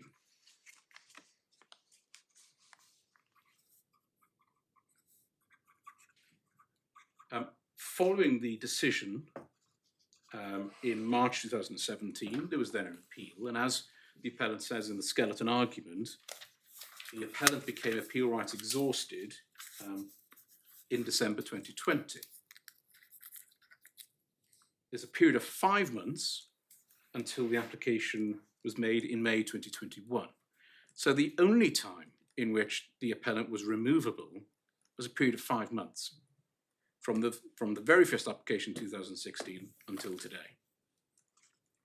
It simply cannot be said that that is an unreasonable period of delay.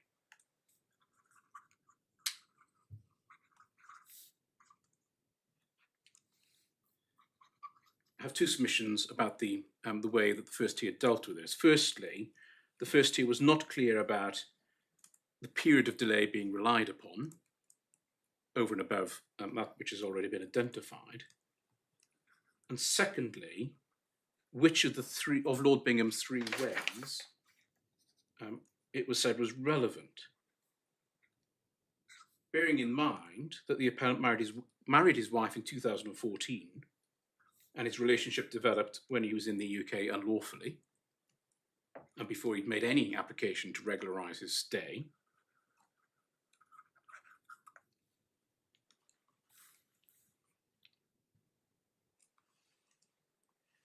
And there's no suggestion that the third way is relevant, that there was systemic dysfunction that resulted in unfair treatment. So it's only the well understood way in which it said that delay is relevant, that during a period of delay you develop stronger family life. But that doesn't apply in this case, because the family life was developed before there was an attempt to regularise the stay. So it's hard to see what relevance at all EB Kosovo has on the facts of this case. Secondly, my second submission is that the First Tier Tribunal double counted delay. So you have the observation at paragraphs 62 and 63, where the First Tier Tribunal said it is doubtful whether any weight attaches to immigration control. And then at paragraph 66, you have the finding that the period of delay counted the fact that family life was precarious. You can't do both. The tribunal did. It's double counting. Either you're relying on delay to reduce the weight to be attached to the public interest in immigration control, or that stays as it is, and you rely on delay to strengthen the appellant's case and depart from section 117b(4).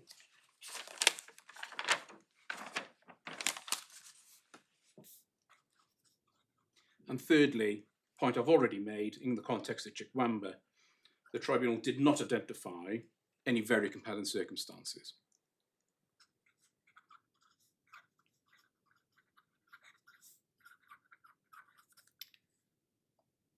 The tribunal dealt with this as paragraph 10.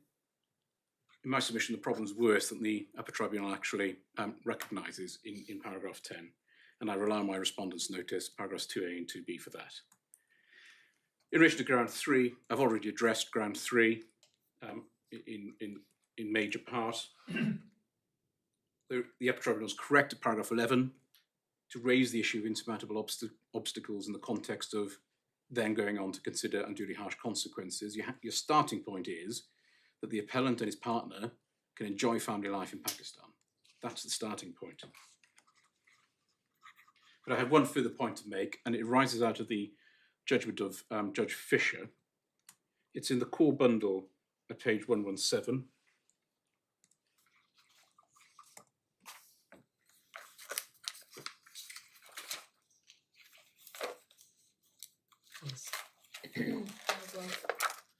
So paragraph 38, firstly, Judge Fisher says, I must also consider the public interest criteria set out in section 117b.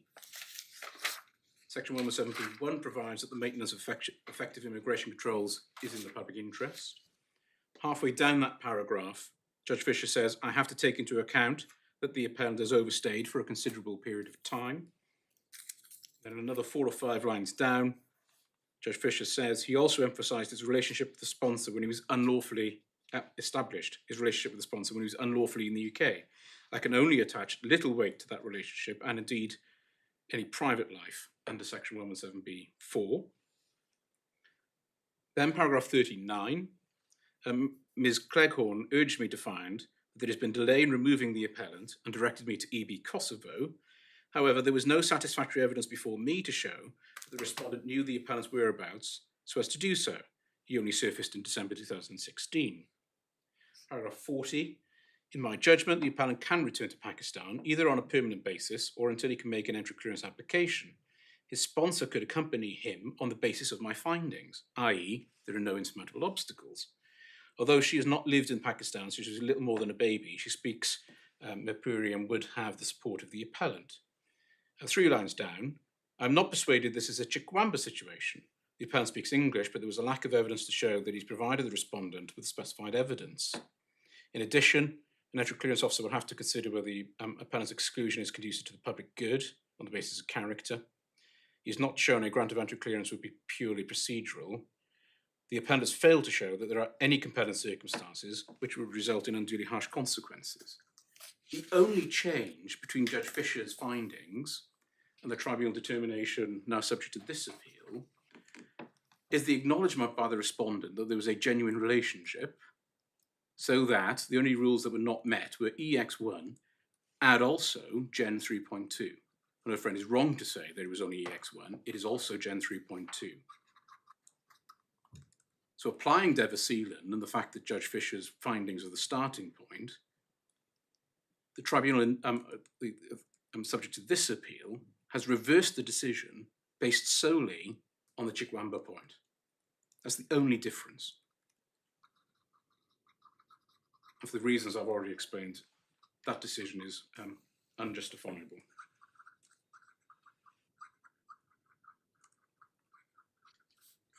It seems to have been assumed in the second, by the second tribunal, First Tier Tribunal, that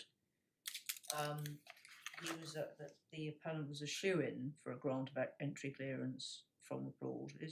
Is that right? Because this reasoning suggests that he might not be.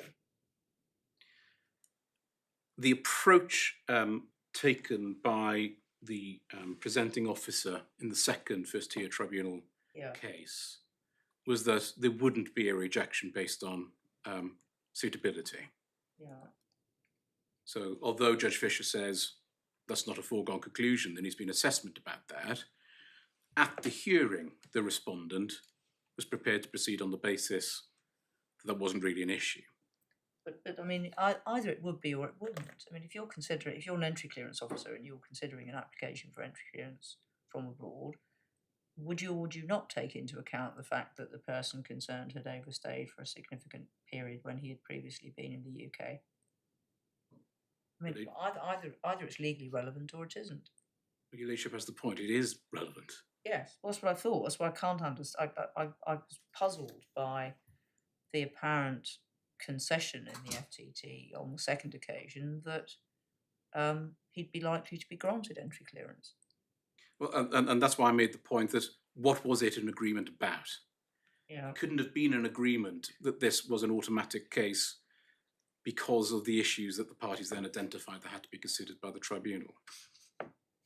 And so my learned friend is right not to place any weight on that agreement because it is unclear what it was an agreement about. Let's just go back and have a look at, because I've got a feeling that the First Tier Tribunal did deal with this question about whether or not he'd get entry clearance. I can't remember where.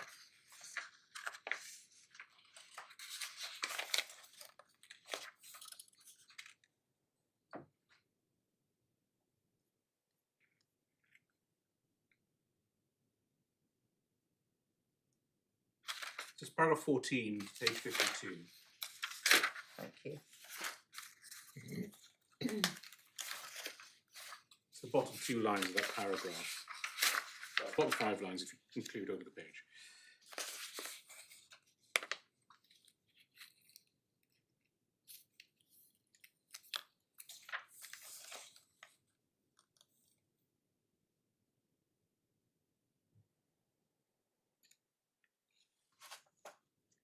He says the respondent accepts in the present appeal that the appellant would not fall for refusal on this basis. So why was that accepted? I'm afraid I'm not able to assist any further as to why that was accepted. So your submission is that if he were to apply for entry clearance, his long period of overstaying would be taken into account? Yes. Right. There used to be immigration rules that where you overstayed, you couldn't apply for entry clearance. Well, this is what I just couldn't understand this apparent concession that's recorded in paragraph 14. I suspect for the purposes, as it's put, for the purposes of that appeal, it was an attempt to narrow the issues. Right. That's how I read it. Yes. right. So it's a sort of hypothetical. All right. But the main point is, my lady, as you've already identified, Yeah. that the actual decision being appealed here is not a decision that refuses on procedural grounds. No. It goes on to consider EX1 and Gen 3.2 and explains why it's proportionate to remove. So it's not from the very beginning, it's not a Chikwamba type case. Yeah. I mean, it does. I do get the impression that the First Tier Tribunal was not helped all that much by the way that the presenting officer argued the case. Anyway, it's water under the bridge. Unless I can be of any In assistance. other words, I couldn't possibly comment. In a small bubble over your head. All right. Unless I can assist in further, those are my Anything else? submissions. Anything else? And thank you very much indeed. Anything in reply, Mr. Mahmood? Yes, if I may briefly reply to some of the points.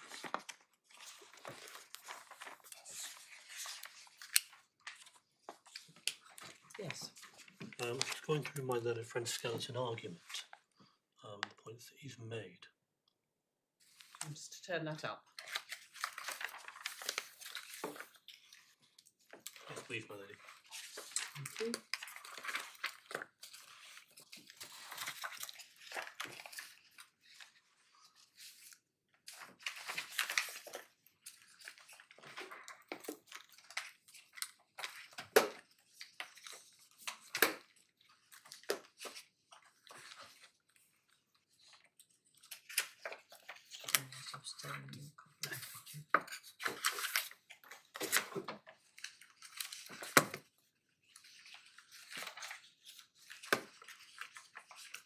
Starting from page 141, if that's okay, You want to turn up page 141? please.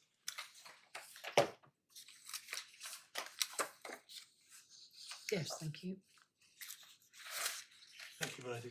Just looking at the skeleton argument under ground 1, Upper Tribunal misapplied a lamp at 15, 16, 17. Everything here is discussed under the immigration rules. Now, when applying the case of Alam and the principles that were established there, these are matters which are considered outside of the rules. So, whilst the rules are not, for example, they're not relevant, but they are limited assistance, because by that point what you are doing is considering the test of proportionality. But the whole point, I think the whole thrust of Mr. Howe's argument, Mr. Howard, is that the current legal structure leaves a tribunal with very limited, if any, wriggle room outside the rules, precisely because the rules, Agiarco, cover the bases. So subject to there being very compelling circumstances, there isn't the wriggle room outside the rules. So you don't do a freestanding proportionality assessment outside the rules. You don't start all over again. The starting point is that you haven't satisfied the requirements of any of the rules that deals with Article 8. Yes, but Article 8, whilst my learned friend says it's a complete code, Yeah. in my respectful submission, it doesn't. Well, he accepts that there is a tiny chink, as it were, to consider something outside the rules, but you have to satisfy a very demanding test. And it's not a question, as I say, of starting from scratch and doing a whole new proportionality assessment. So are you disagreeing with that submission? Yes. You are? Yes. So your submission is what? That even if you don't comply with the rules, the First Tier Tribunal can consider your case by doing a freestanding proportionality assessment outside the rules. Yes. Is that your submission? Right, let me just write that down. Not in every case, of course. Obviously, those Well- which clearly. Well, so what's the threshold? Well, once those circumstances which are not envisaged by Appendix FM, which are not covered, and there are certain circumstances, which is again why we looked at. I cited the case of Chen, because Chen discussed the fact that our Appendix FM does not cover every single nuance, and there are going to be some instances which fall outside of But I that. think Chen is a case that was decided before the rules were amended so as to include the exceptional circumstances provision. Isn't that right? I'd accept that, yes, my lady. Yes. That's right. But by the same token, and just given what we're talking about is balancing interest, if something is going to breach Article 8, we can't just simply say, well, it's in the immigration rules, therefore it's a complete code and we're not going to go around that. There has to be a certain degree of flexibility, and that's what outside the rules in my Yes, well, that's submission what is about. Mr. Howes accepts that, but he accepts it has to be done in a structured way and that there is very limited wriggle room. In other words, you've got to show that there are some very compelling circumstances, very compelling features of your case, which mean that you should succeed even though you don't meet any of the requirements of the rules. Do you accept that?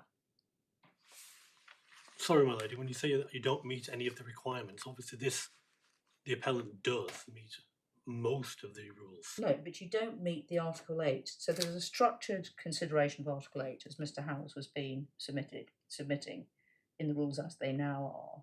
So this is a case in which the structured consideration of those provisions results in a no. So are you I just want to understand whether you are submitting that in that situation, the First Tier Tribunal is required to conduct a freestanding proportionality assessment. Yes. Right, okay. I mean, I understand what you say about the amendment to the rules and the fact that, you know, they cover Article 8, but they don't cover all of it. Yes, And but because of that, there has to be consideration for matters which fall outside of it. Yes, but so in this instance, temporary separation is not considered within the rules. But it's not just a matter of the rules. Mr. Howes took us to that passage in the judgment of Lord Justice Sales in Rupia, which was expressly approved by the Supreme Court.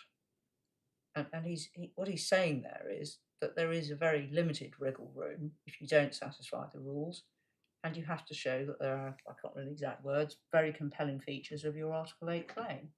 But is it Are you saying that's wrong? I think that's in reference to 117B4 to say when you give little weight, Right. that's all you can give. But there are some circumstances where, for example, you could decide, because I said there's inbuilt flexibility. I mean, that's what that case is discussing at that point. All right. All right. No, I'm just not wanting to confuse the two. Obviously, I accept what you're saying in relation to 117B and that there's a little flexibility on that. But in terms of looking at a case outside the rules, once it's been dismissed under the immigration rules, then there is obviously an assessment that has to be undertaken. I mean, this goes all the way back to cases of Huang, of Razgar. They've all been there, and they're still good authorities. I appreciate they have to be read in light of the amendments, but there is still a proportionality exercise which is undertaken. Yes, but they were both decided before there was this elaborate structure in the rules for expressly considering Article 8. When they were decided, there was nothing in the rules about Article 8. The situation is I completely understand different. that, but the fact is it still stands, in my respectful submission, that you would still have that assessment. All right. And what test do you apply?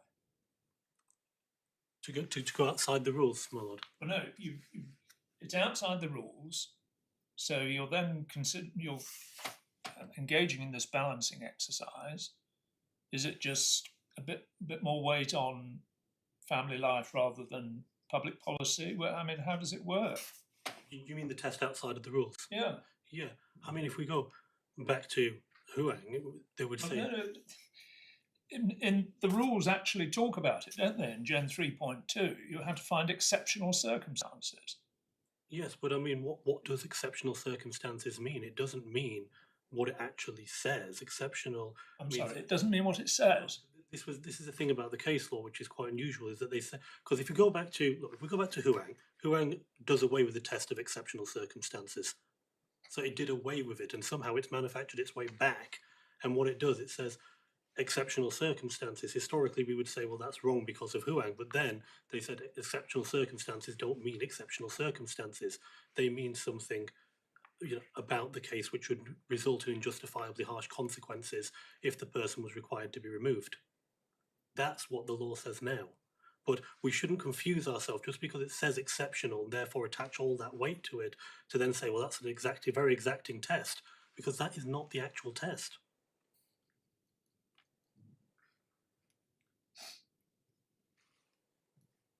Sorry, Mallow, does that address your? Well, I mean, it's an answer. I mean, I understand. it is written down. I understand that. But even my learned friend took us to the case of Agyarko, and he was referencing there the various paragraphs.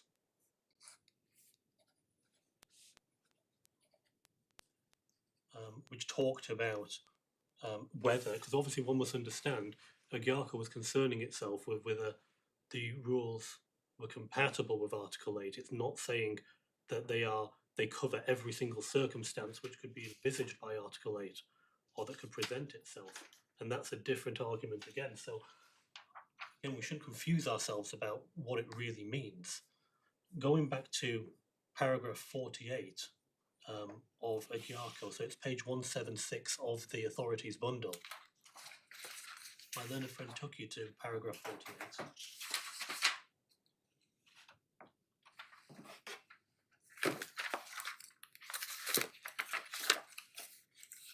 He took you all the way to up until the final sentence of paragraph 48. So if we go, if we deal with that right at the bottom of page 176, whilst it does say what he says, it then goes on to say that is not, of course, to say that decisions applying the rules and instructions in individual cases will necessarily be compatible with Article 8. That is a question which, if a decision is challenged, must be determined independently by the court or tribunal in light of the particular circumstances of each case. That is where we're coming outside the rules. That's why we assess it again and we have a look at it objectively. The first tier stands in the shoes of the decision maker and considers it afresh.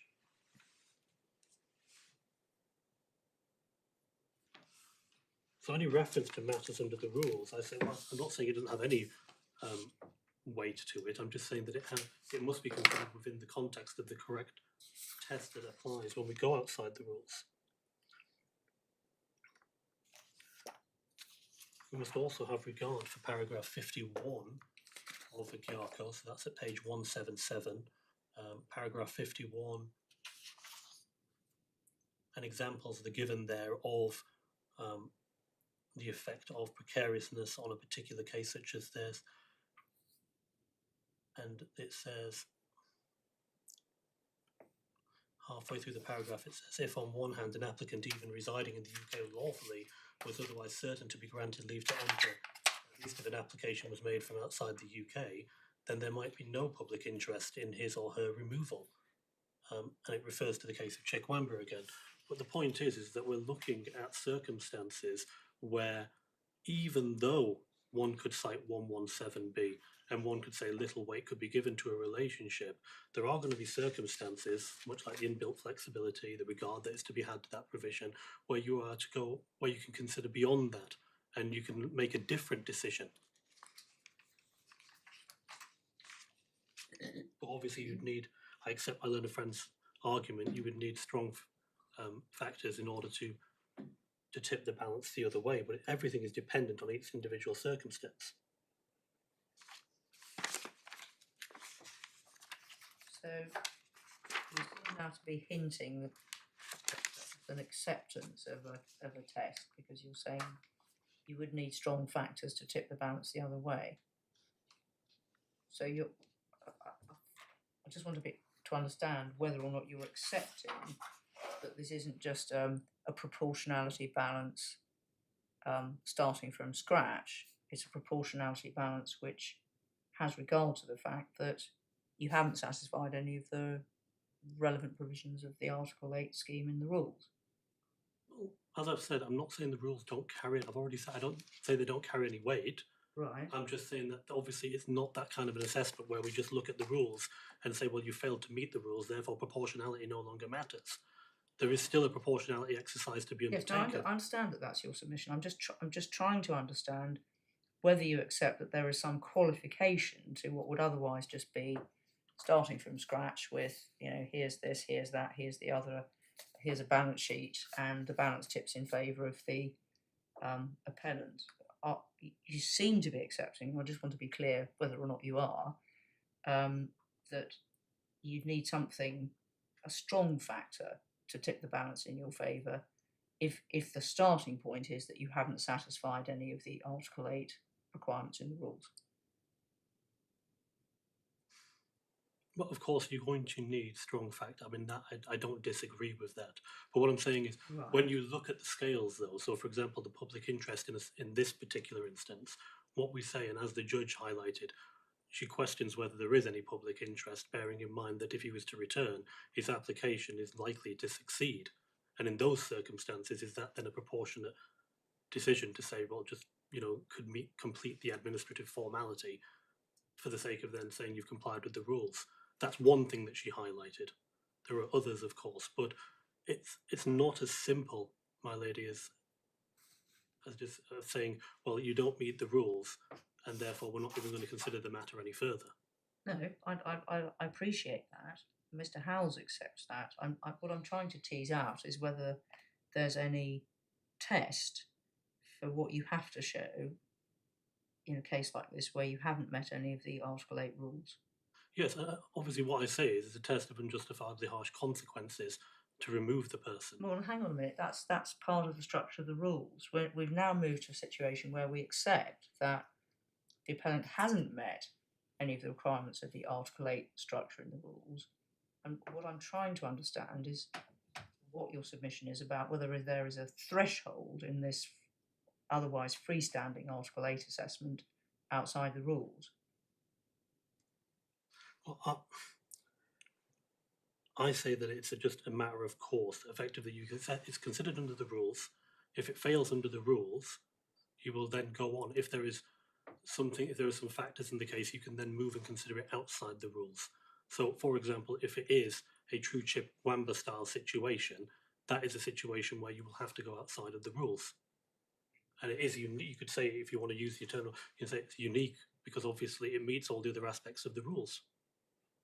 Because when you say this doesn't meet the Article 8 rules, this is an application which has been made under the immigration rules for further leave to remain. Yes, but what we're considering now is whether there are Article 8 factors which mean that the appeal should succeed.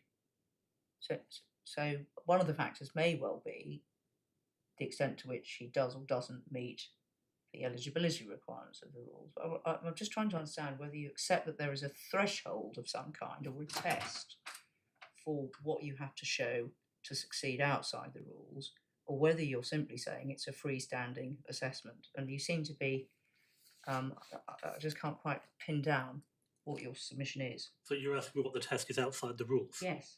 The test outside the rules is exactly that. You do your balance sheet exercise, and then you conduct a weighing of the factors one against the other, and whichever way the scales tip I see. is All where right. you are. All right, thank you. Sorry, I thought you meant something else, my lady. I didn't understand the...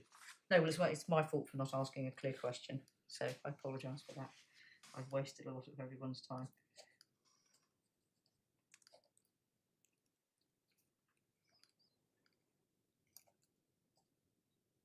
What else do you want to deal with in reply? Just looking through the skeleton argument again, if I may.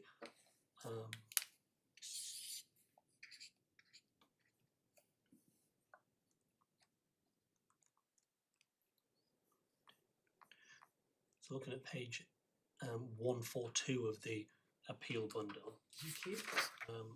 My learned friend says that the cases in the case of Alam were very similar to the case that is now presented before you today.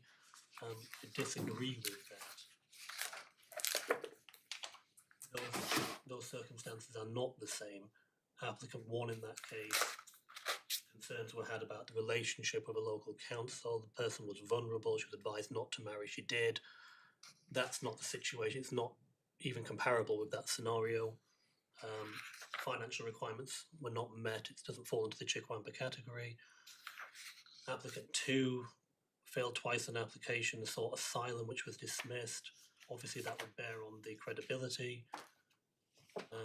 No evidence. The wife could not go back. She'd been there on holiday very recently to see family, and there's dubious medical evidence. Again, these are not comparable cases. Each case is different on its facts. Moving to paragraph 27 of that skeleton argument.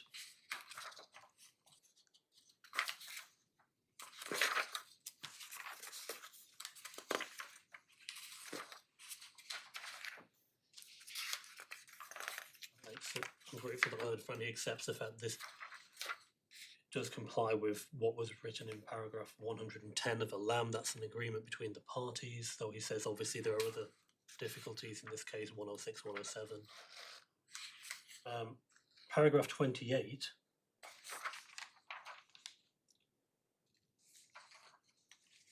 We have your submissions on our LAM. Yes, just in relation to my friend makes a list there in paragraph 25 of all the various features of the case. And he says, really, for the reasons listed in subsection C, D, and E, the Upper Tier Tribunal was right to find the way that it did. In relation to each of those subsections, I do have submissions.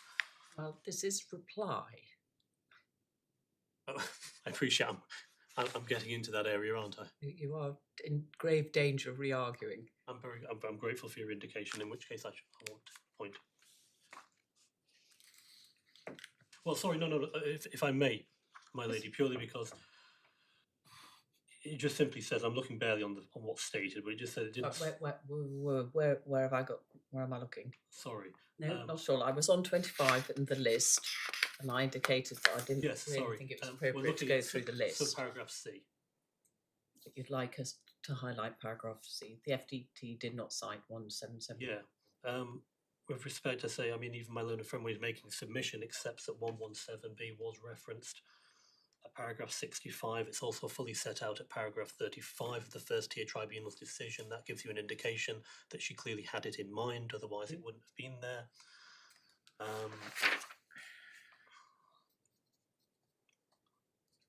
And then in terms of the compelling reasons in favour, well, they are set out at paragraphs 67 to 76 of the First Tier decision.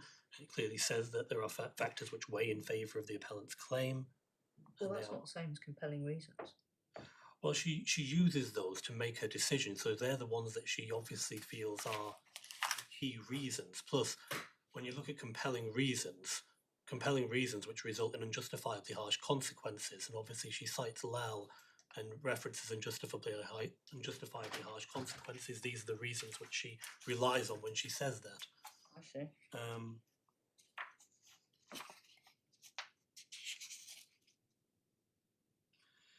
And then obviously subparagraph D, so the one underneath it. On this, but obviously there's no, it said does not cite Agyarko and did not identify in order to succeed Gen 3.2 outside the rules. I said that she does do this through the case of Lal, paragraph 64 of that decision, and she cross-references it to Agyarko, which is the same thing that my learned friend is concerned with there.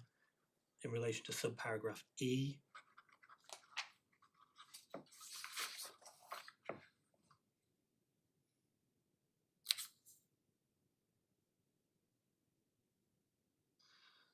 just in relation to the insurmountable obstacle point, it links back, I suppose, just to my earlier submission, just that there are circumstances where there may be no insurmountable obstacles, but to remove would still be disproportionate. You have my submission on that.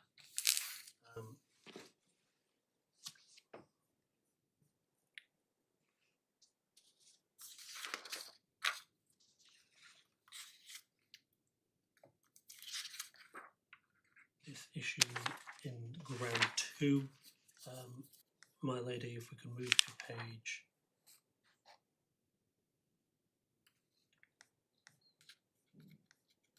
148 of the bundle, top of the page of the subparagraph B, when he's talking about the period of delay, and he said 2-year delay between the formation of the qualifying relationship at the time unlawfully decision by the respondent under paragraph EX1 was baked in. What I say about that is that the relationship was formed in 2014, and that is what Immigration Judge Fisher concerned himself about when he first considered the matter, and obviously that application was not submitted until 16, so it can't be baked in, if I can put it that way, because the period of consideration runs from 2016.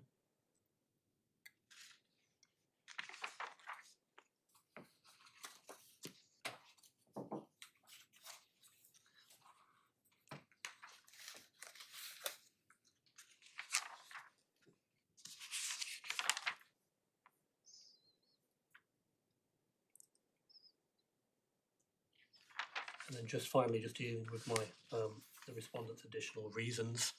Yes. So looking at page 151 of the bundle, paragraph 38 there.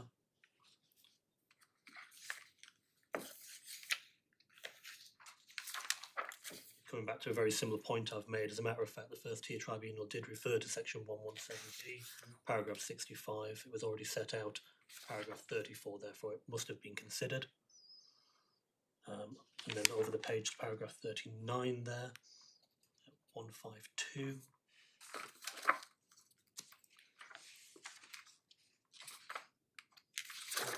In my respectful submission, these are circumstances which Appendix FM did not make provision for, so therefore it's considered outside the rules.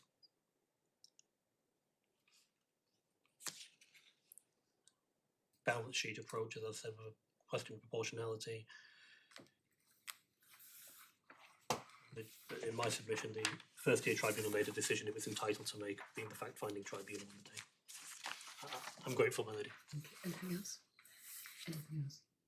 No, thank you. Yes, Ms. Howe. Well, I know I'm not allowed to make a submission. I don't intend to do so. But could I just give you one reference in light of the reply? It's paragraphs 58 to 60 of Agiaco, page 178. Thank you.